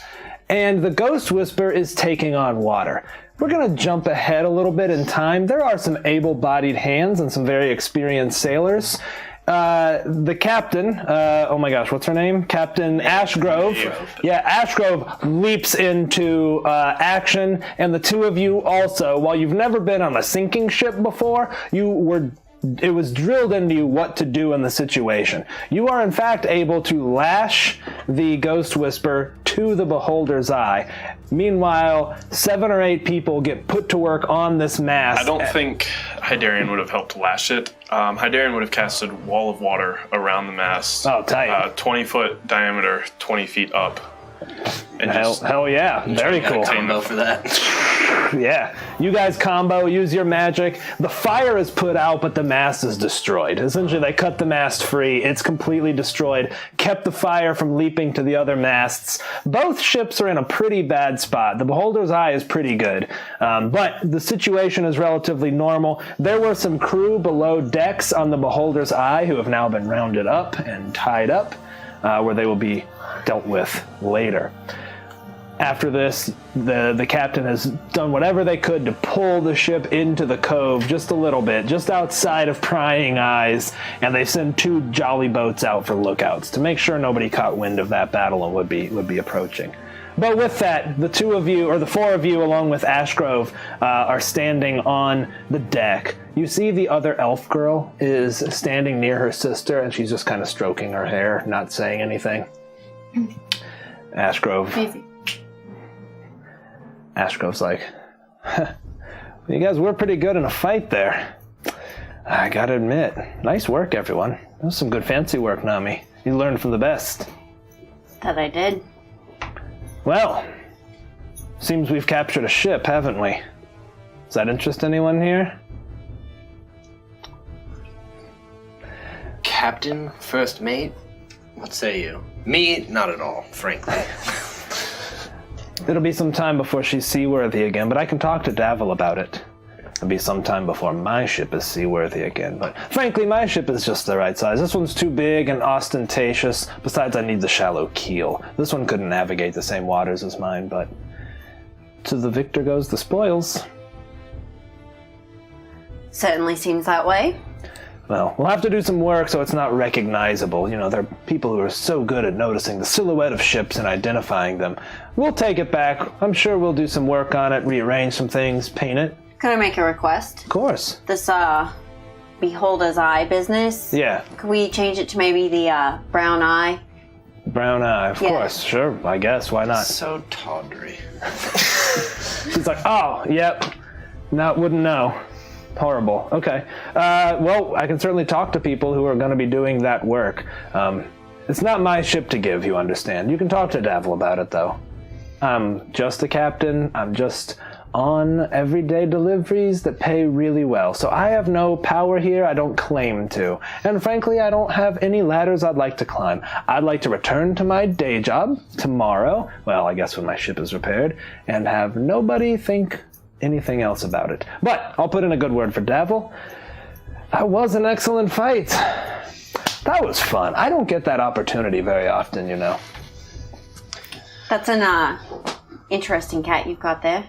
Oh, yeah, this is Lynxia. Picked her up in the Moonshay Isles, you know. Don't even know what breed she is. Found her as a kitten, raised her myself, goat's milk, and, well, here she is, and scratches her head. It's pretty big. I mean, it's a 100-pound cat, and it's just kind of purring beside her.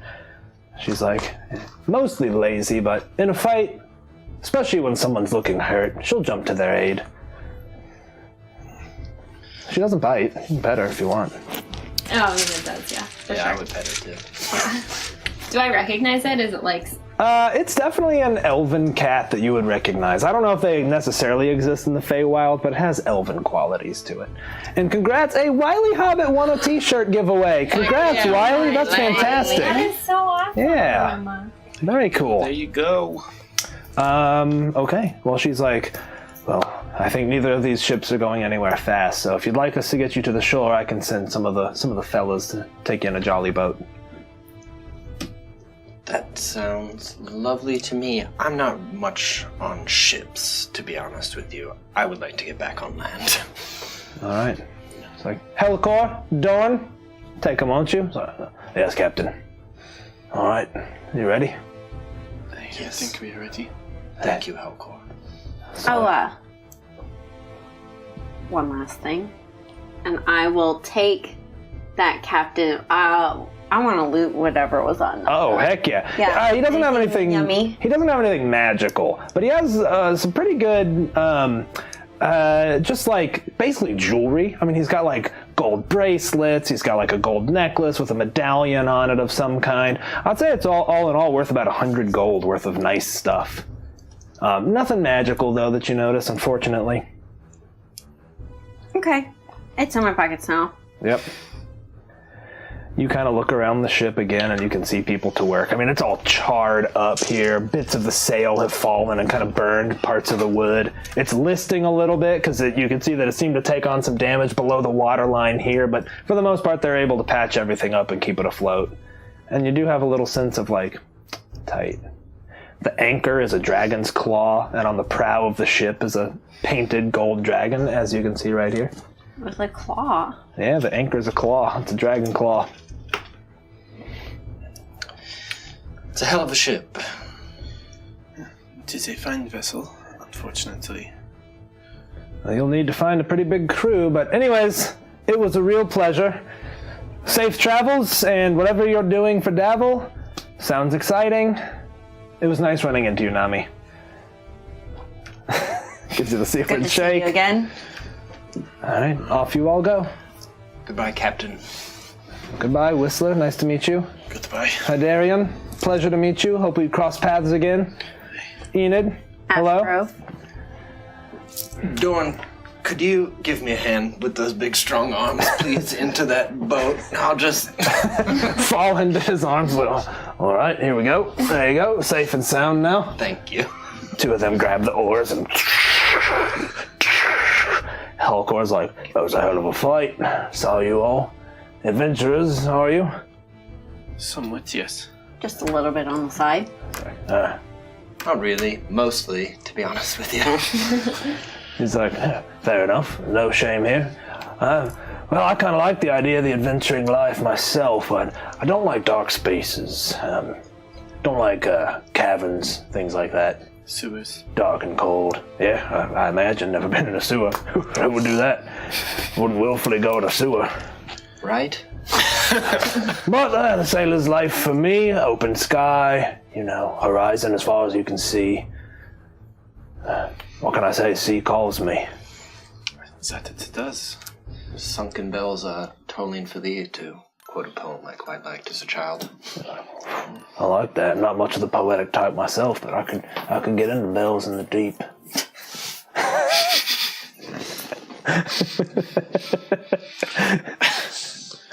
I'm sure you could. I think if you like Bells in the Deep, Whistler's got a game he likes to play at night.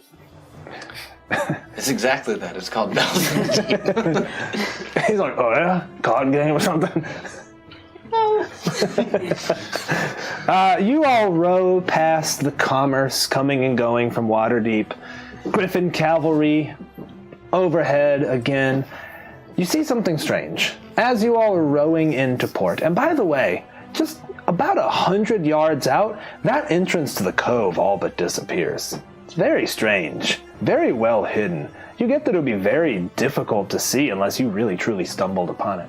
But anyhow, as you all are towing into port, you hear Dorn. He's like, "Oi, there's something you don't see every day now." You look out over the horizon where the sea stretches, and you can make out an object in the sky slowly floating towards the city. It is in fact an airship. It is a massive dirigible with about the same size as the Ghost Whisper, hanging beneath it on some carriage of rib cage around the dirigible. And it is just kind of slowly on the breeze flying down, and you can see 2 Griffin cavalry seem to be escorting it. I mean, is that a thing that like we've heard of, or is that?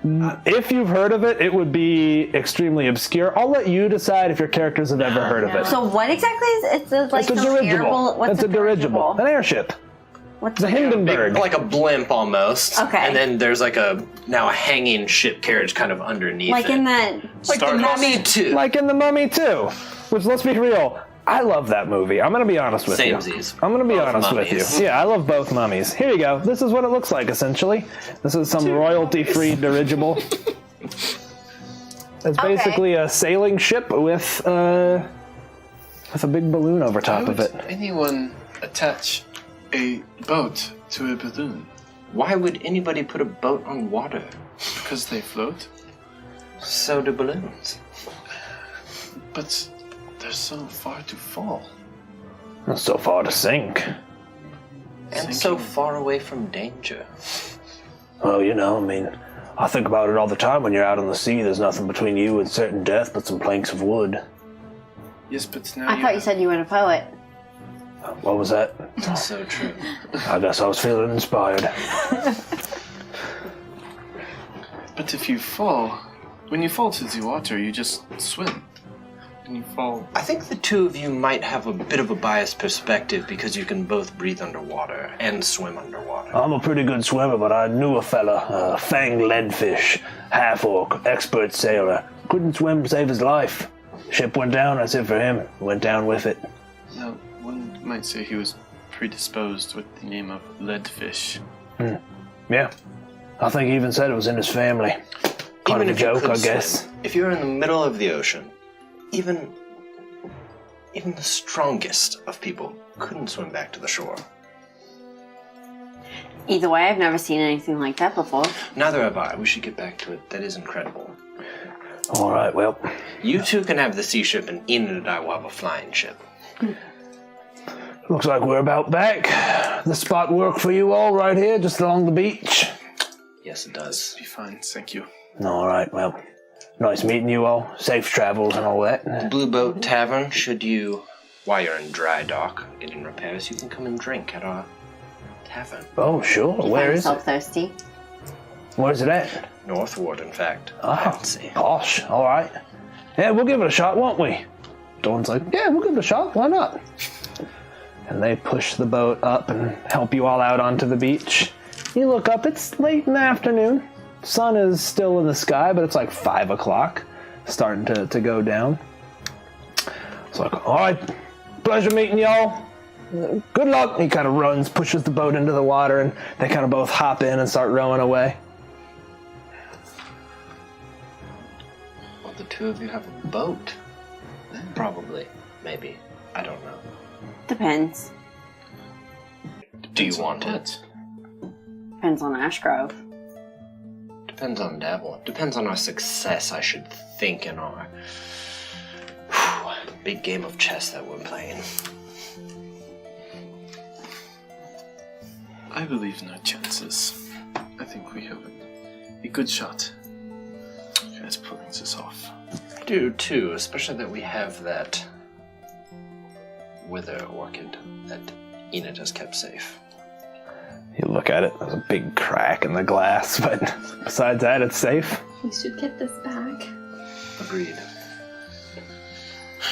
Where to, gang? Home. Back home. All right, it doesn't take you long to get there. You traverse the streets of Waterdeep expertly. You can see that there are gasps coming from crowds, and they're watching this airship that just seems to be landing at the castle. You have no idea who or what it is, and nor does anyone else seem to. But it's certainly a sight to behold. On your way back to the Blue Boat Tavern, can I have everybody make me a perception check? You got an advantage with her Do I third still eye? have my third eye? It's only supposed to last a minute, but yeah, I love the idea that it's still here. This will be your last and only attempt with it, as it closes after this. Perception, you say? Perception. Dirty 20. Dirty 20, that's pretty good. How about everybody else? A 21. I got a 14. I got 21. Okay. Anyone who got above a 15 sees a group of little kids, like kind of urchins, and they're kind of whispering to each other, and they see you, and one of them's like, and the other one kind of disappears into an alley and runs off. So what? But you're a couple of blocks away. It's not thieves' can. It looked like he was counting. He just counted to 4, and they all kind of nodded and whispered, and one of them ran into an alley and disappeared. I'll just continue talking, which I assume I was doing on why I didn't get a perception. Yeah. I'm like, didn't have a navy where I'm from. But my father knew a number of sailors. Big boats. Nice boats. You saw it. What did you get again? I forget. 21. Okay. The 3 of you definitely saw these kids, and there's still one kid kind of hanging out there, and he's noticeably not looking at you. He's eating an apple. Looks like a nice apple. He's like, yeah, got it from my dad. From your dad? Yeah. From your only dad? What's that supposed to mean? I don't know, you don't have 1, 2, 3, 4 dads? Don't catch you meaning. I should be off. He kind of turns like he's walking away. We'll be watching you. It's like, well, why'd you say that? Oh, I don't know. You were watching us. Come on, I don't mind a little laugh. Get us in on the joke. He's like, oh, nothing really. Just thought you looked interesting. About town. Where'd your friend go? Your friend. Oh, him? Yeah, where'd he go? Okay. Kill him. Hey, kid. You want to make a deal? He's like, sure, maybe. I'll carefully pull out one of my small little daggers. All right. You got anything like this? Bet your dad won't let you have one of these, huh? He's like, I had one. I threw it at a tree. He took it away from me. Maybe if you let me know what was going on, I might be able to pot with this one. It's pretty nice. Haven't used it yet. No blood on it. He just looks at it and he's like, promise you won't be mad? Sure. A dwarf lady paid us 50 gold pieces to look out for you when you came in this area. Oh my god. Did she do this? It's like, that's funny, yeah, she did. I snickered at it. We did too. All right, I we have the won't be dagger mad. now? Yeah, go ahead. Here, you can have one for your friend, but don't hurt yourself and don't tell your dad where you got it. He's like, You promise? I promise. Puts him in. It's like, One for your friend. I'm an adventurer. What's your name again? Oh, Joven. Joven. What's your friend's name? Joven. Vinjor. Joven and Benjor. Yep. And that's what happens when you don't have your random name generator up and prepared. And at some point, Joven and Vindra will be adventurers of the future. Yep.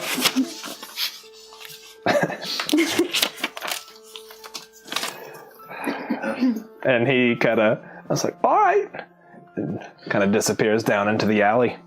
And don't call strangers interesting looking. It's rude. It's not that rude. Thank you. He's like, you're welcome. All right, where to? Continue, yeah. I wonder why Brick Billy paid money to see me. Well, we are the ones who run the tavern that she has an interest in, so, I mean, if we're all dying, it's probably bad for business.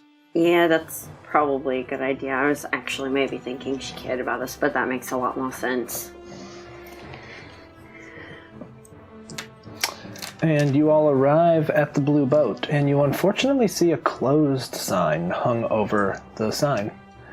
It's the big metal chain and closed that's been kind of hastily painted in wood, hung over. It's your standard closed sign for the most part. It's nothing, like, it hasn't been condemned. Okay. It's just closed. It's not like a city, like, Yeah, it's not a city Like, there's no ordinance. ordinance tapped to it. It's 6:30 right now. It's prime dinner time. Are the lights on? Lights aren't noticeably off, but they're certainly not as lit as normal. Like, it's not full of life. Right.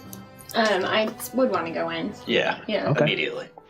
You all walk in, and you find Koros, Madredin, Mirdia, Torval, Aileron, Rickon, Imbric, Brickbelly, Tally, and Rishal sitting at tables. And you all walk in and like, ah! Welcome, welcome, welcome. Everyone seems very jovial. Immediately Mirdia gets up and she lights up one of the lanterns. Some of the lights kind of come back up. Is this a neighborhood party? Brickbelly's like, well, not so much of that. It's just, well, we knew that you were getting into some dangerous business, and well, I don't know. Someone else wanted. I'm not good with this sort of thing. And Fala steps out of the shadows a little bit and was like, I suppose I will. We all wanted to come together and tell you how thankful we are to have you in our lives. Who's about to die right now? Jeez, I would never. Yeah, okay. We know you lead dangerous lives. We know that. So, we pulled together some resources. And God's damn it, we just have a vested interest in your survival, that's all. Someone else do this. Imbric kind of stands up. He's like, what Fowler's trying to say is, Brickbelly thought, given your extracurricular activities, well, we could help out a little bit. And Brickbelly's like, I will say, I am interested in your survival, purely financial reasons. Kind of looks away. And Fala stands up first. And she walks over to you, Enid. They walk over to you, Enid. And they have a piece of felt folded over. Fala looks at you and is like, this contains the soul of an old friend. He died defending a sacred grove, and an archfey tasked him with service to this magic item.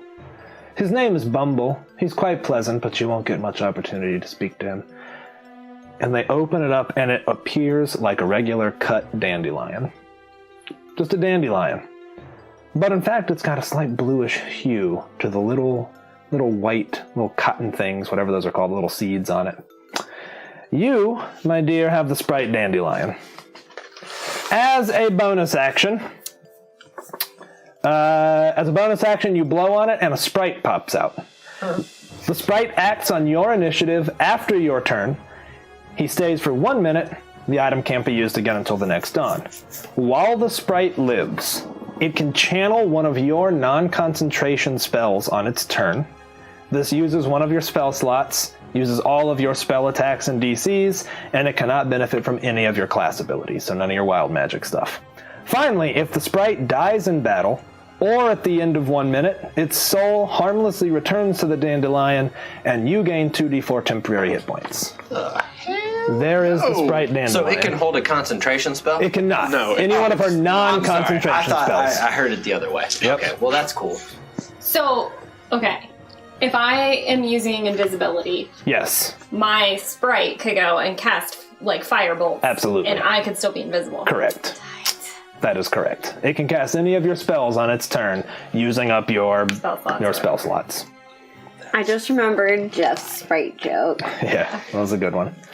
Finally, Imbric walks over to you with a nice mahogany box, and he opens it up. He's like, I made these for you. Made them in spite, so, well, whatever that means. You have the Bracers of the Mariner. Advantage on all acrobatics rolls involving rope. Anyone attempting to untie or escape a knot of yours rolls with disadvantage. And finally, on the first turn you dive into water, you double your base swim speed. So your base speed becomes 60 feet, meaning if you dashed and bonus action dashed, you can move 180 feet in water. Just little water torpedo. The dolphin. Imbric, these are... You've done too much. I feel like I haven't done enough. Just take care of yourself is all. Finally, your parents come to you, Hydarion. Oh. And your father speaks. He says, your friends told me that you lost your harpoon gun. And while that pained me, I understand. Your life is, well, it's a good one, I think, overall. And so your friend Imbrick, he helped me make this to our specifications. Should work fine underwater as well as above. And he pulls out a kind of burlap sack and kind of pulls it down. You have the light harpoon gun of snaring. It's a regular +1 light crossbow, except it has 3 strands of magical sea elf rope. On a successful hit, roll opposed athletics. If you beat the target, they're pulled 30 feet towards you and knocked prone before the rope harmlessly burns away. Recharges all 3 strands at dawn. Tight.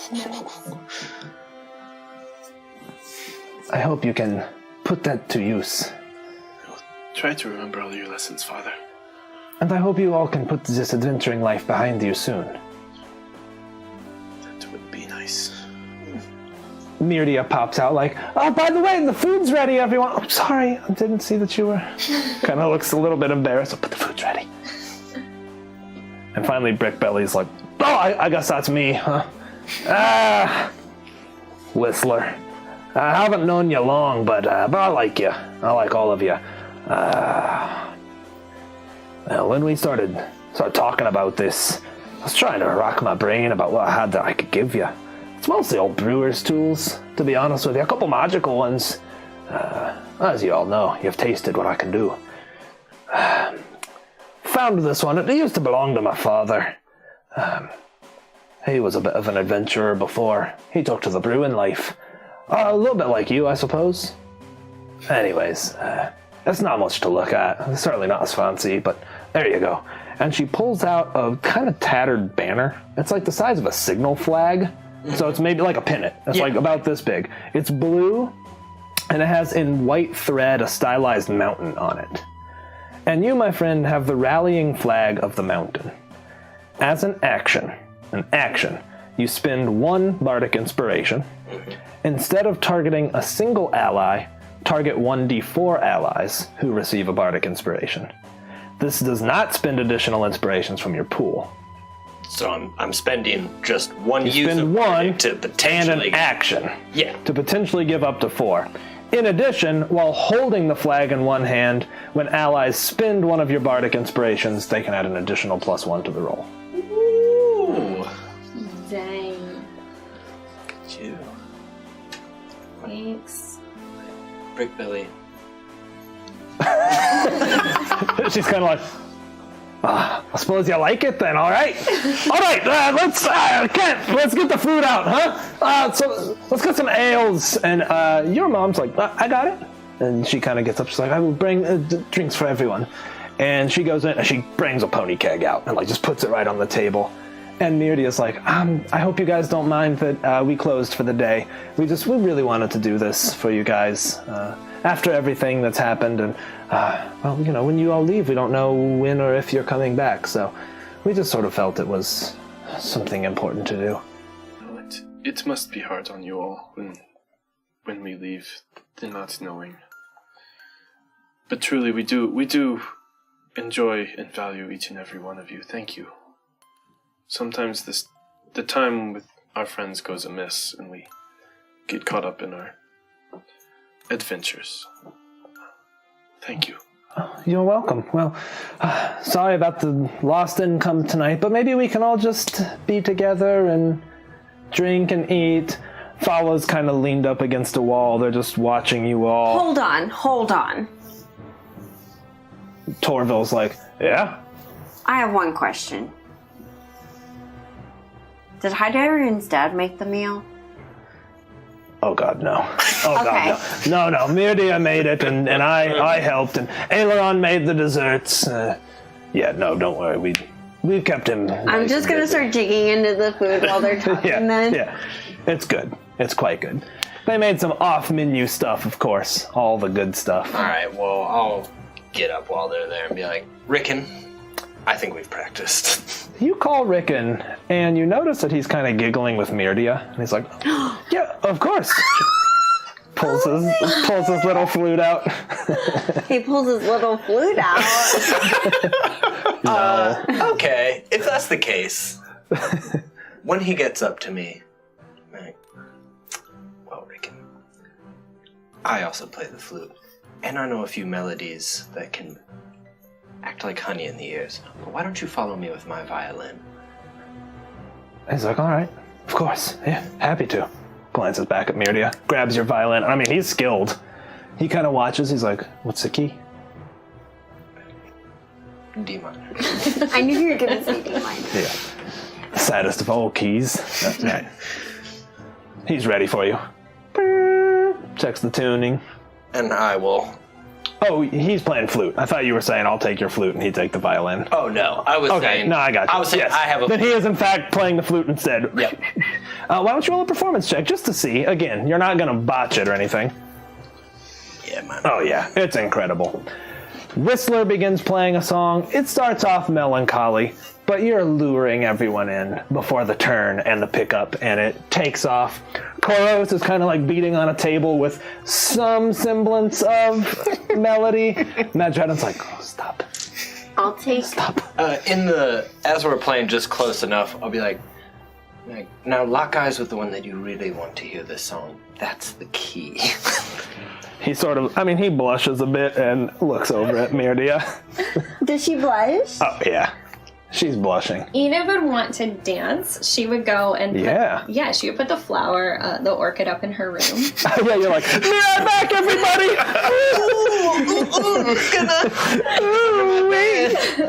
And then thanks so, Maddie. Appreciate that, my dude. I would want to come in and dance, and I will roll my check with my tiger claw. Okay, yeah, go ahead.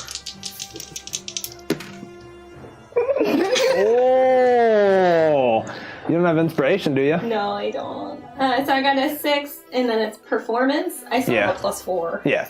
You dance fine. It's not mind-blowing, but you're still an expert dancer. The problem is you keep dancing and be like, oh god, is the flower okay? And then, your head's not in it. You're not able to fully give yourself over to the music. I'll pair Embrick up with Hydarian's mom. I'll, start matchmaking people to dance, but I'll pair Embrick up with the mom because he could use a mommy right now. That's true.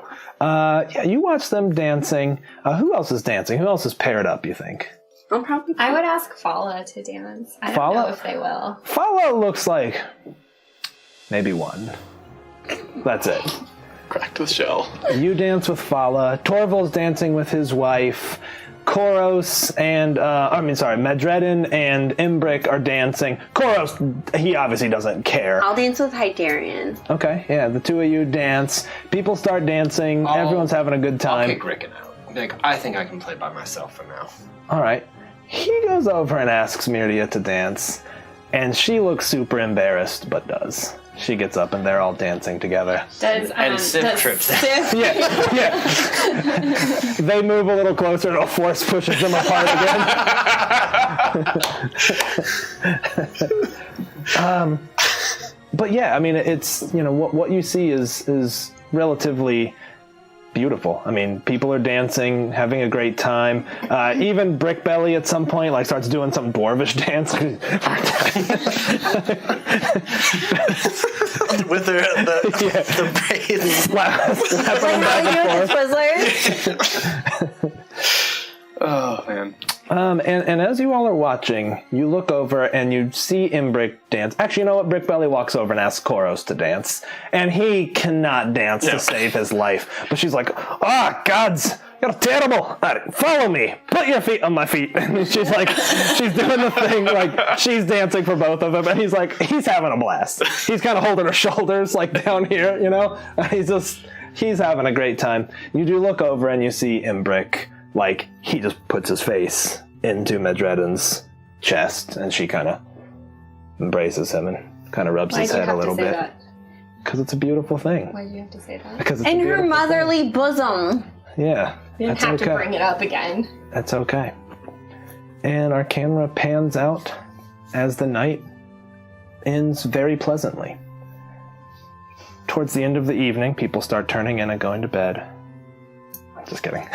Nothing terrible happens. But as people start turning in, Imbrick comes to you, Whistler. And he's like, I think it's time. I don't disagree. Tonight, we'll meet you at your place. I'll be ready. Safe travels then.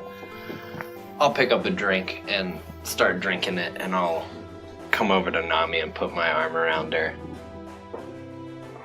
And I'll just whisper in her ear, slip out your window quietly when Hyderion's asleep. I told you I wasn't interested. You're not? Okay, fair enough. Enjoy. Wait, I was making a joke about... Oh. I was like, oh, you know. He didn't pick up I was like, Not at all. oh, yeah, Whistler would be like, I would, oh. I don't even have time for your jokes. Like, I need to go run an errand to get two little idiots. While you're doing that, Fala is done with dancing. But Fala is like, well, let's try it out. I'd like to say hello to Bumble. Comes back at dawn. Okay.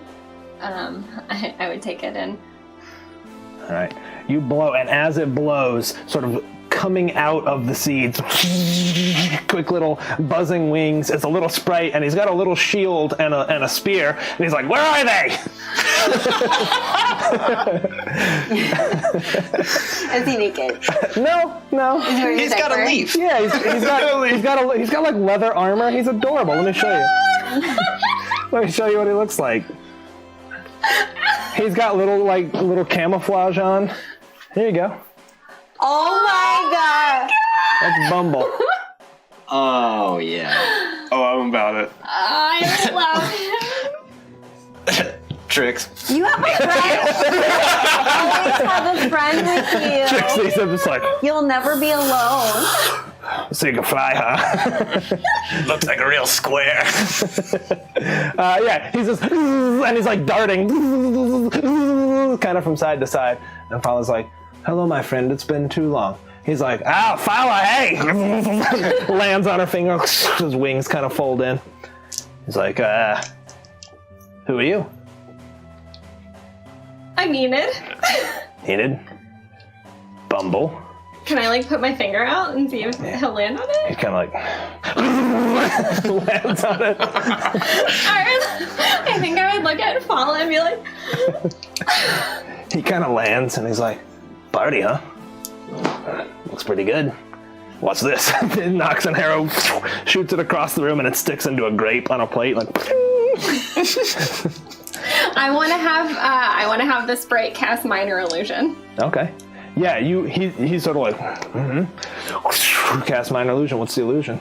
A bunch of flowers blooming on all of the vases on the tables. Okay, yeah. He casts that, and you see in one of the vases flowers just sort of grow out quickly. Bright pinks and purples and blues. Bumble, slayer of the grapes. He's like, I've slayed a lot more, too. I've been around a long time, Bluey.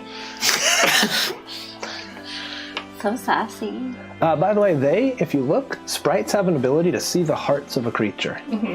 He can know when someone is good, and they are good-natured. And he seems perfectly at home around here.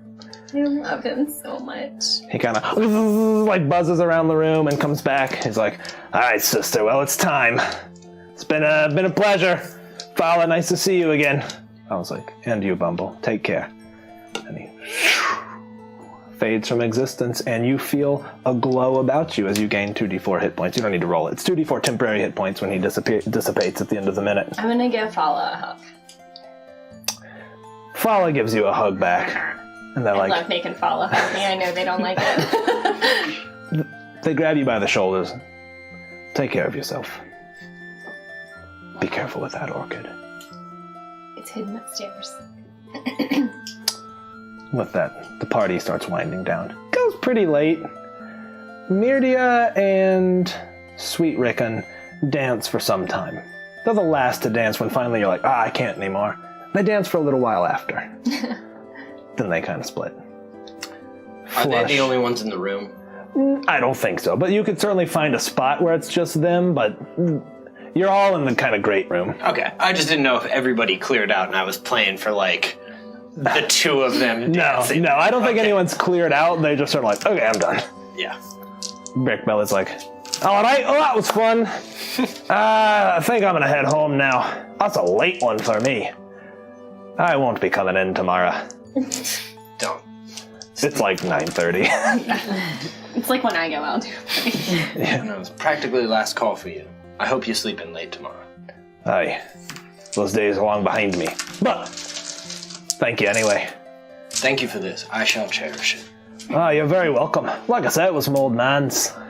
He didn't tell me much about that life, but he was a skald, storyteller.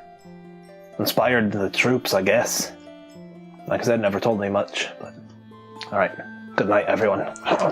Walks out. Koros and Madredin have headed up to bed already. What would you like to do?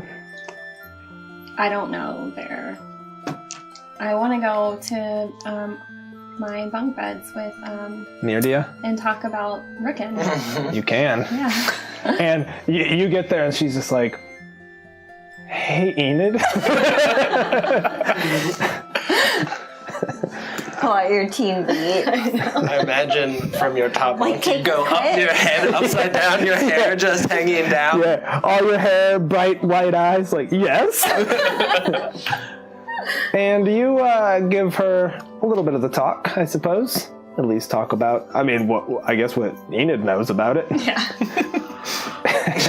You're like, I'm pretty sure the next step is you have to fight in an arena. No, that's something else.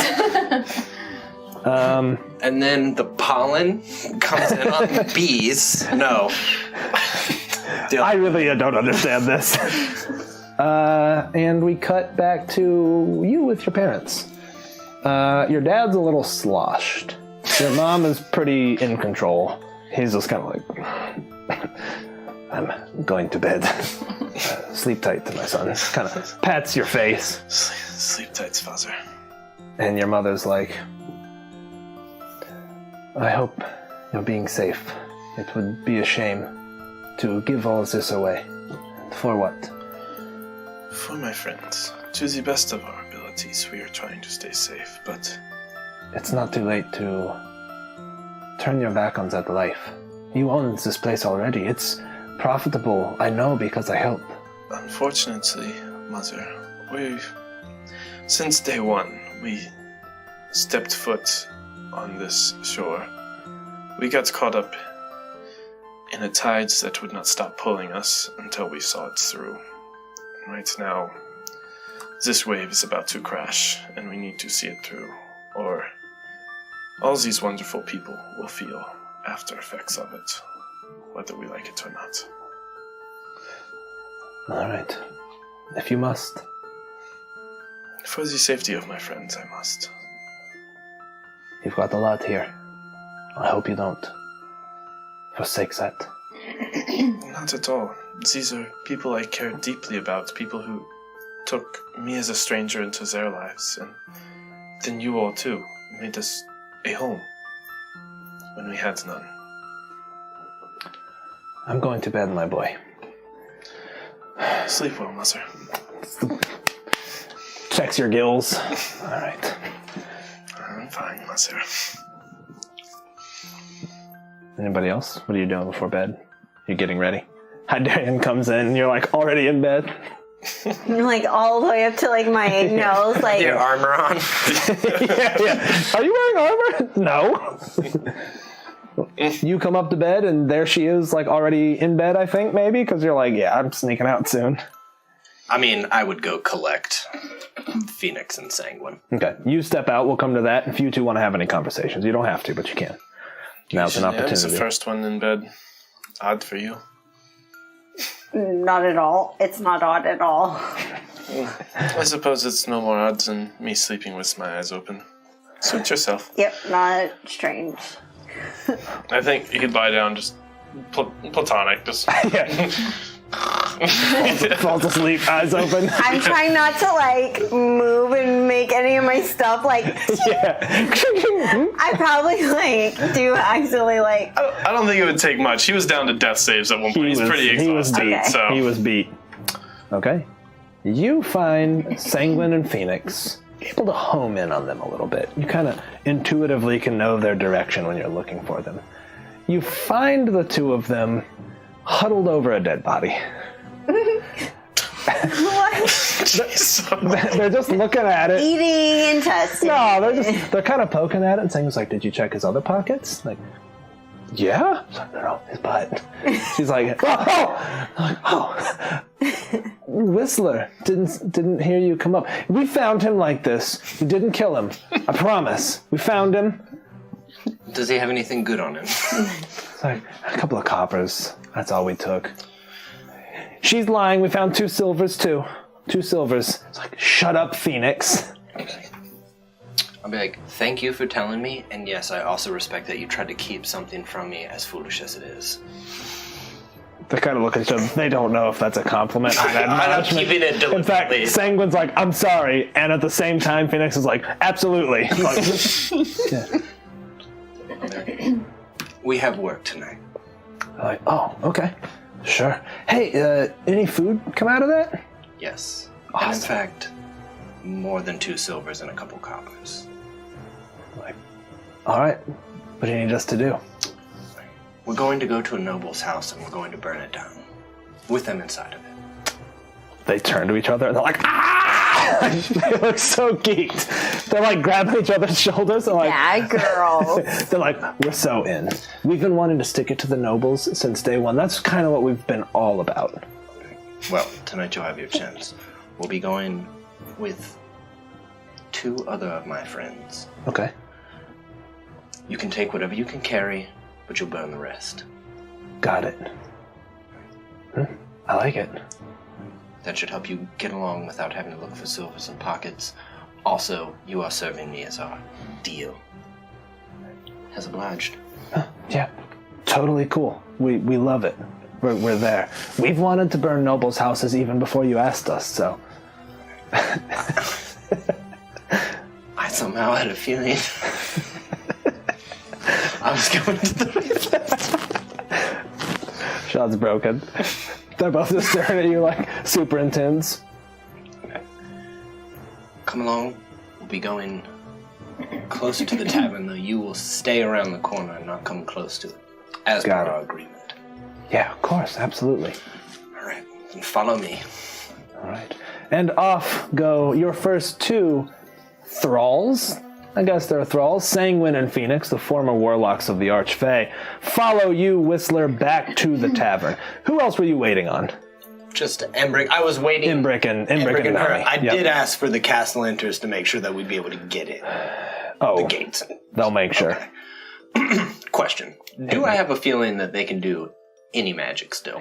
Yeah, I think cantrips, basically. That's what I thought. I imagine they can do some I cantrips. thought they could do like fire bolts and Sure. stuff, and that was about Yeah, that makes sense. like well, Firebolt 2 and- cantrips each of something. Yeah.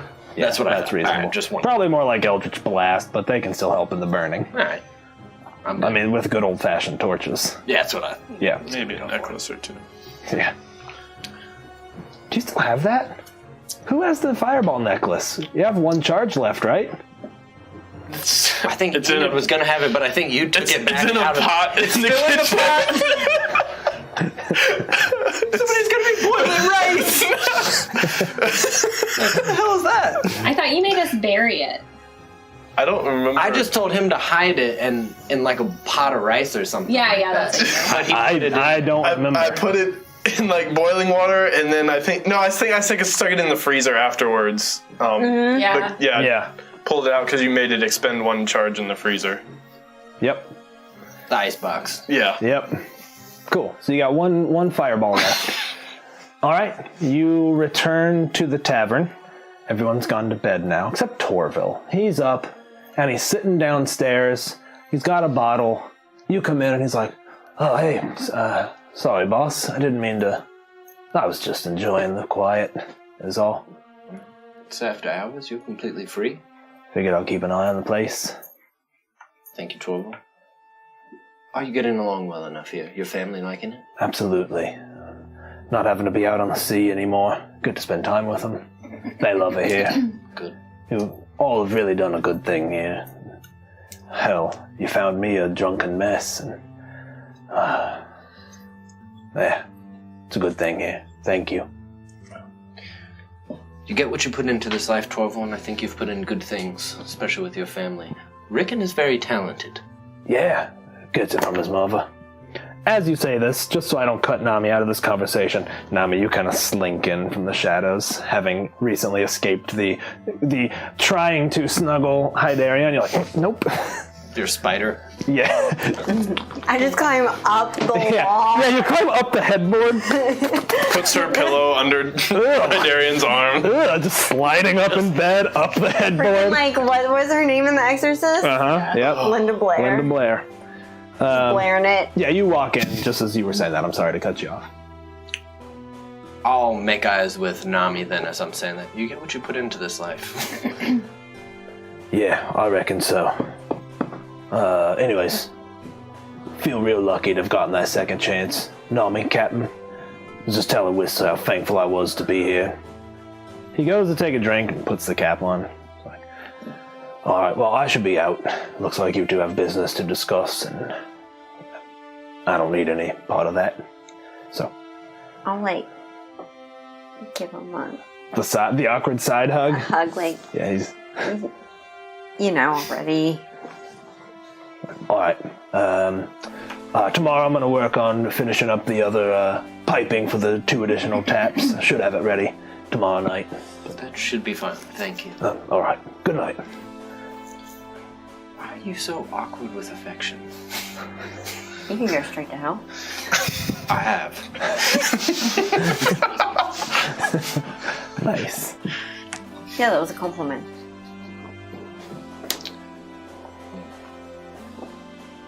You're good with what we're about to do.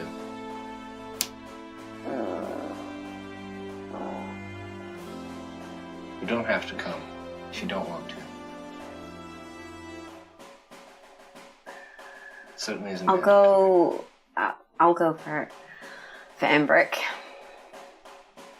But that's the only reason I'm gonna go. You are on the fence. We are going to burn them to death. Yeah, I know.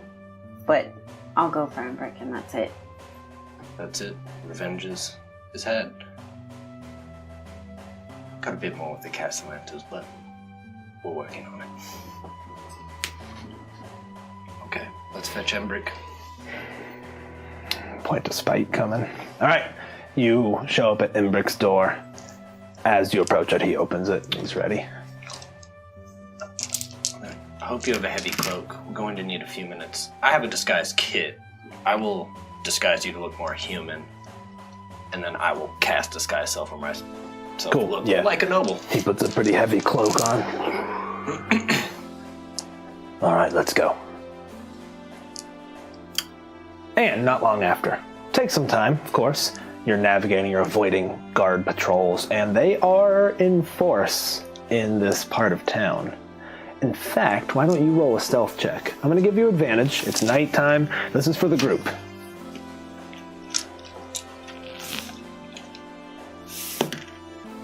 9 plus 8. And you can roll with advantage.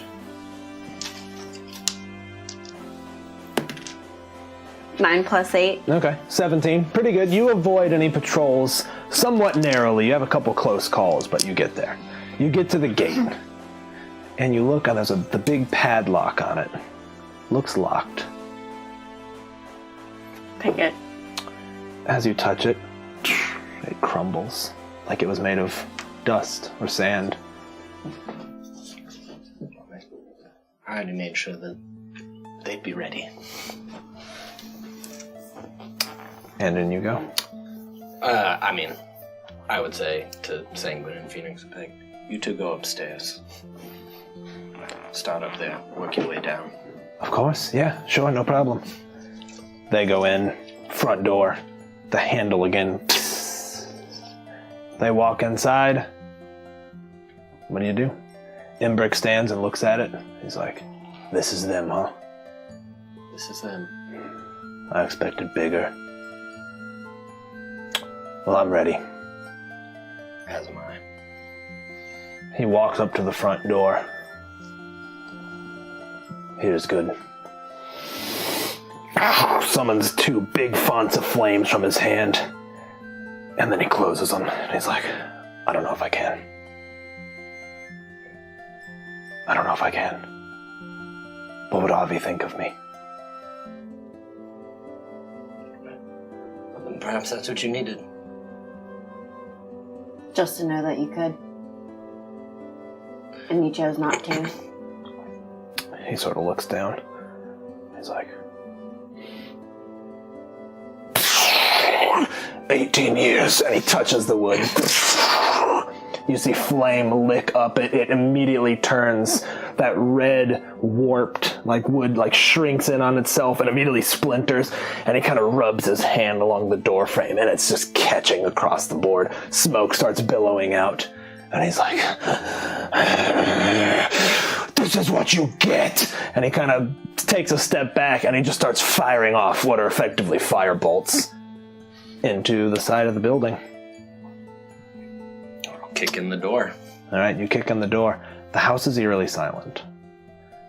You hear the girls upstairs rummaging around. You see Sanguine come running down the stairs. She's got like silver and all this stuff like in her arms, and she comes down the stairs, and she's like, "Look what we found!" And just kind of runs past you. She runs to a brazier where there's a torch, and she kind of looks at it. She's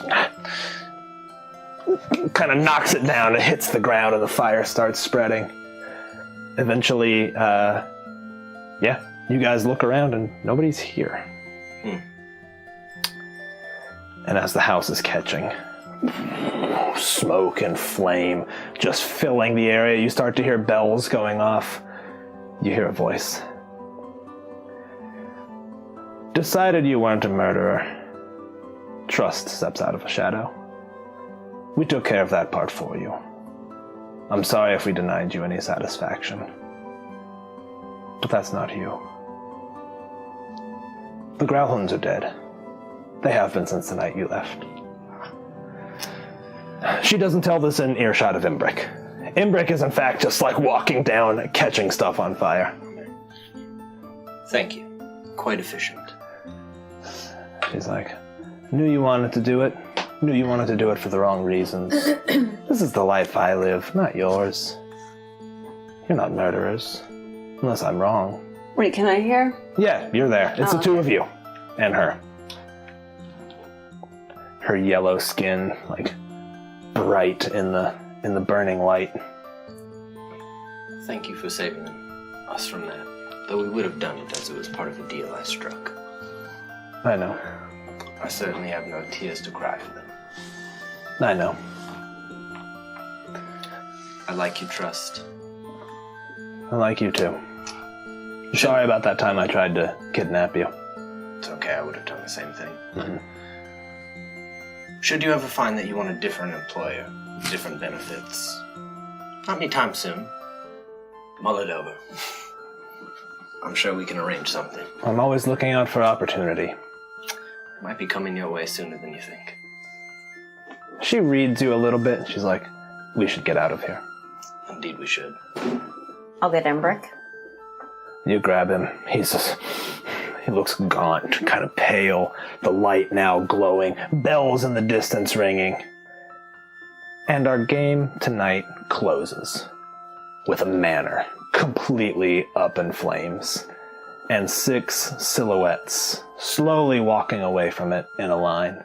2 of them armfuls of loot and giggling. Imbric walking, his head fully on fire.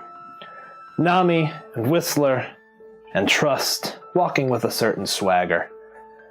A noble house has fallen today. And you all are moving up the chain. Alright, hope you guys had fun. That's all I got for tonight. That was tight. Hope you all dug it. Guys, I'm sorry I only did the one giveaway. I completely forgot midway through, so I wasn't able to get that set up. Now. It takes a while to get it all set up. But we will continue doing giveaways as we go forward. Hope you all had a good time hanging out with us. Y'all, how'd you like the big ship battle? I liked it. It was fun. I liked I it. loved it. By making them all minions, I was able to get more on the board without it being a grind. It seemed like that moved so much faster than it Right. typically does Static with that damage, many. too. Yeah. Yep, static damage, cut the rolling out. That's a shit. All right, guys, so Waterdeep Dragon Heist is the beginning of the end here. We're rolling on. Next session will be the assault on Kolot Towers to kill Manchun, the clone thereof. After that, we'll be going to the Xanathar Guild hideout on a little bit of a clandestine operation to steal a key. Y'all won't be able to kill the Xanathar, so that's not happening. And thereafter, on to the Vault of Dragons. Good times, good times. All right, y'all. Thanks for playing. Thanks, Let's go man. launch a raid. Bye. Launch a rude.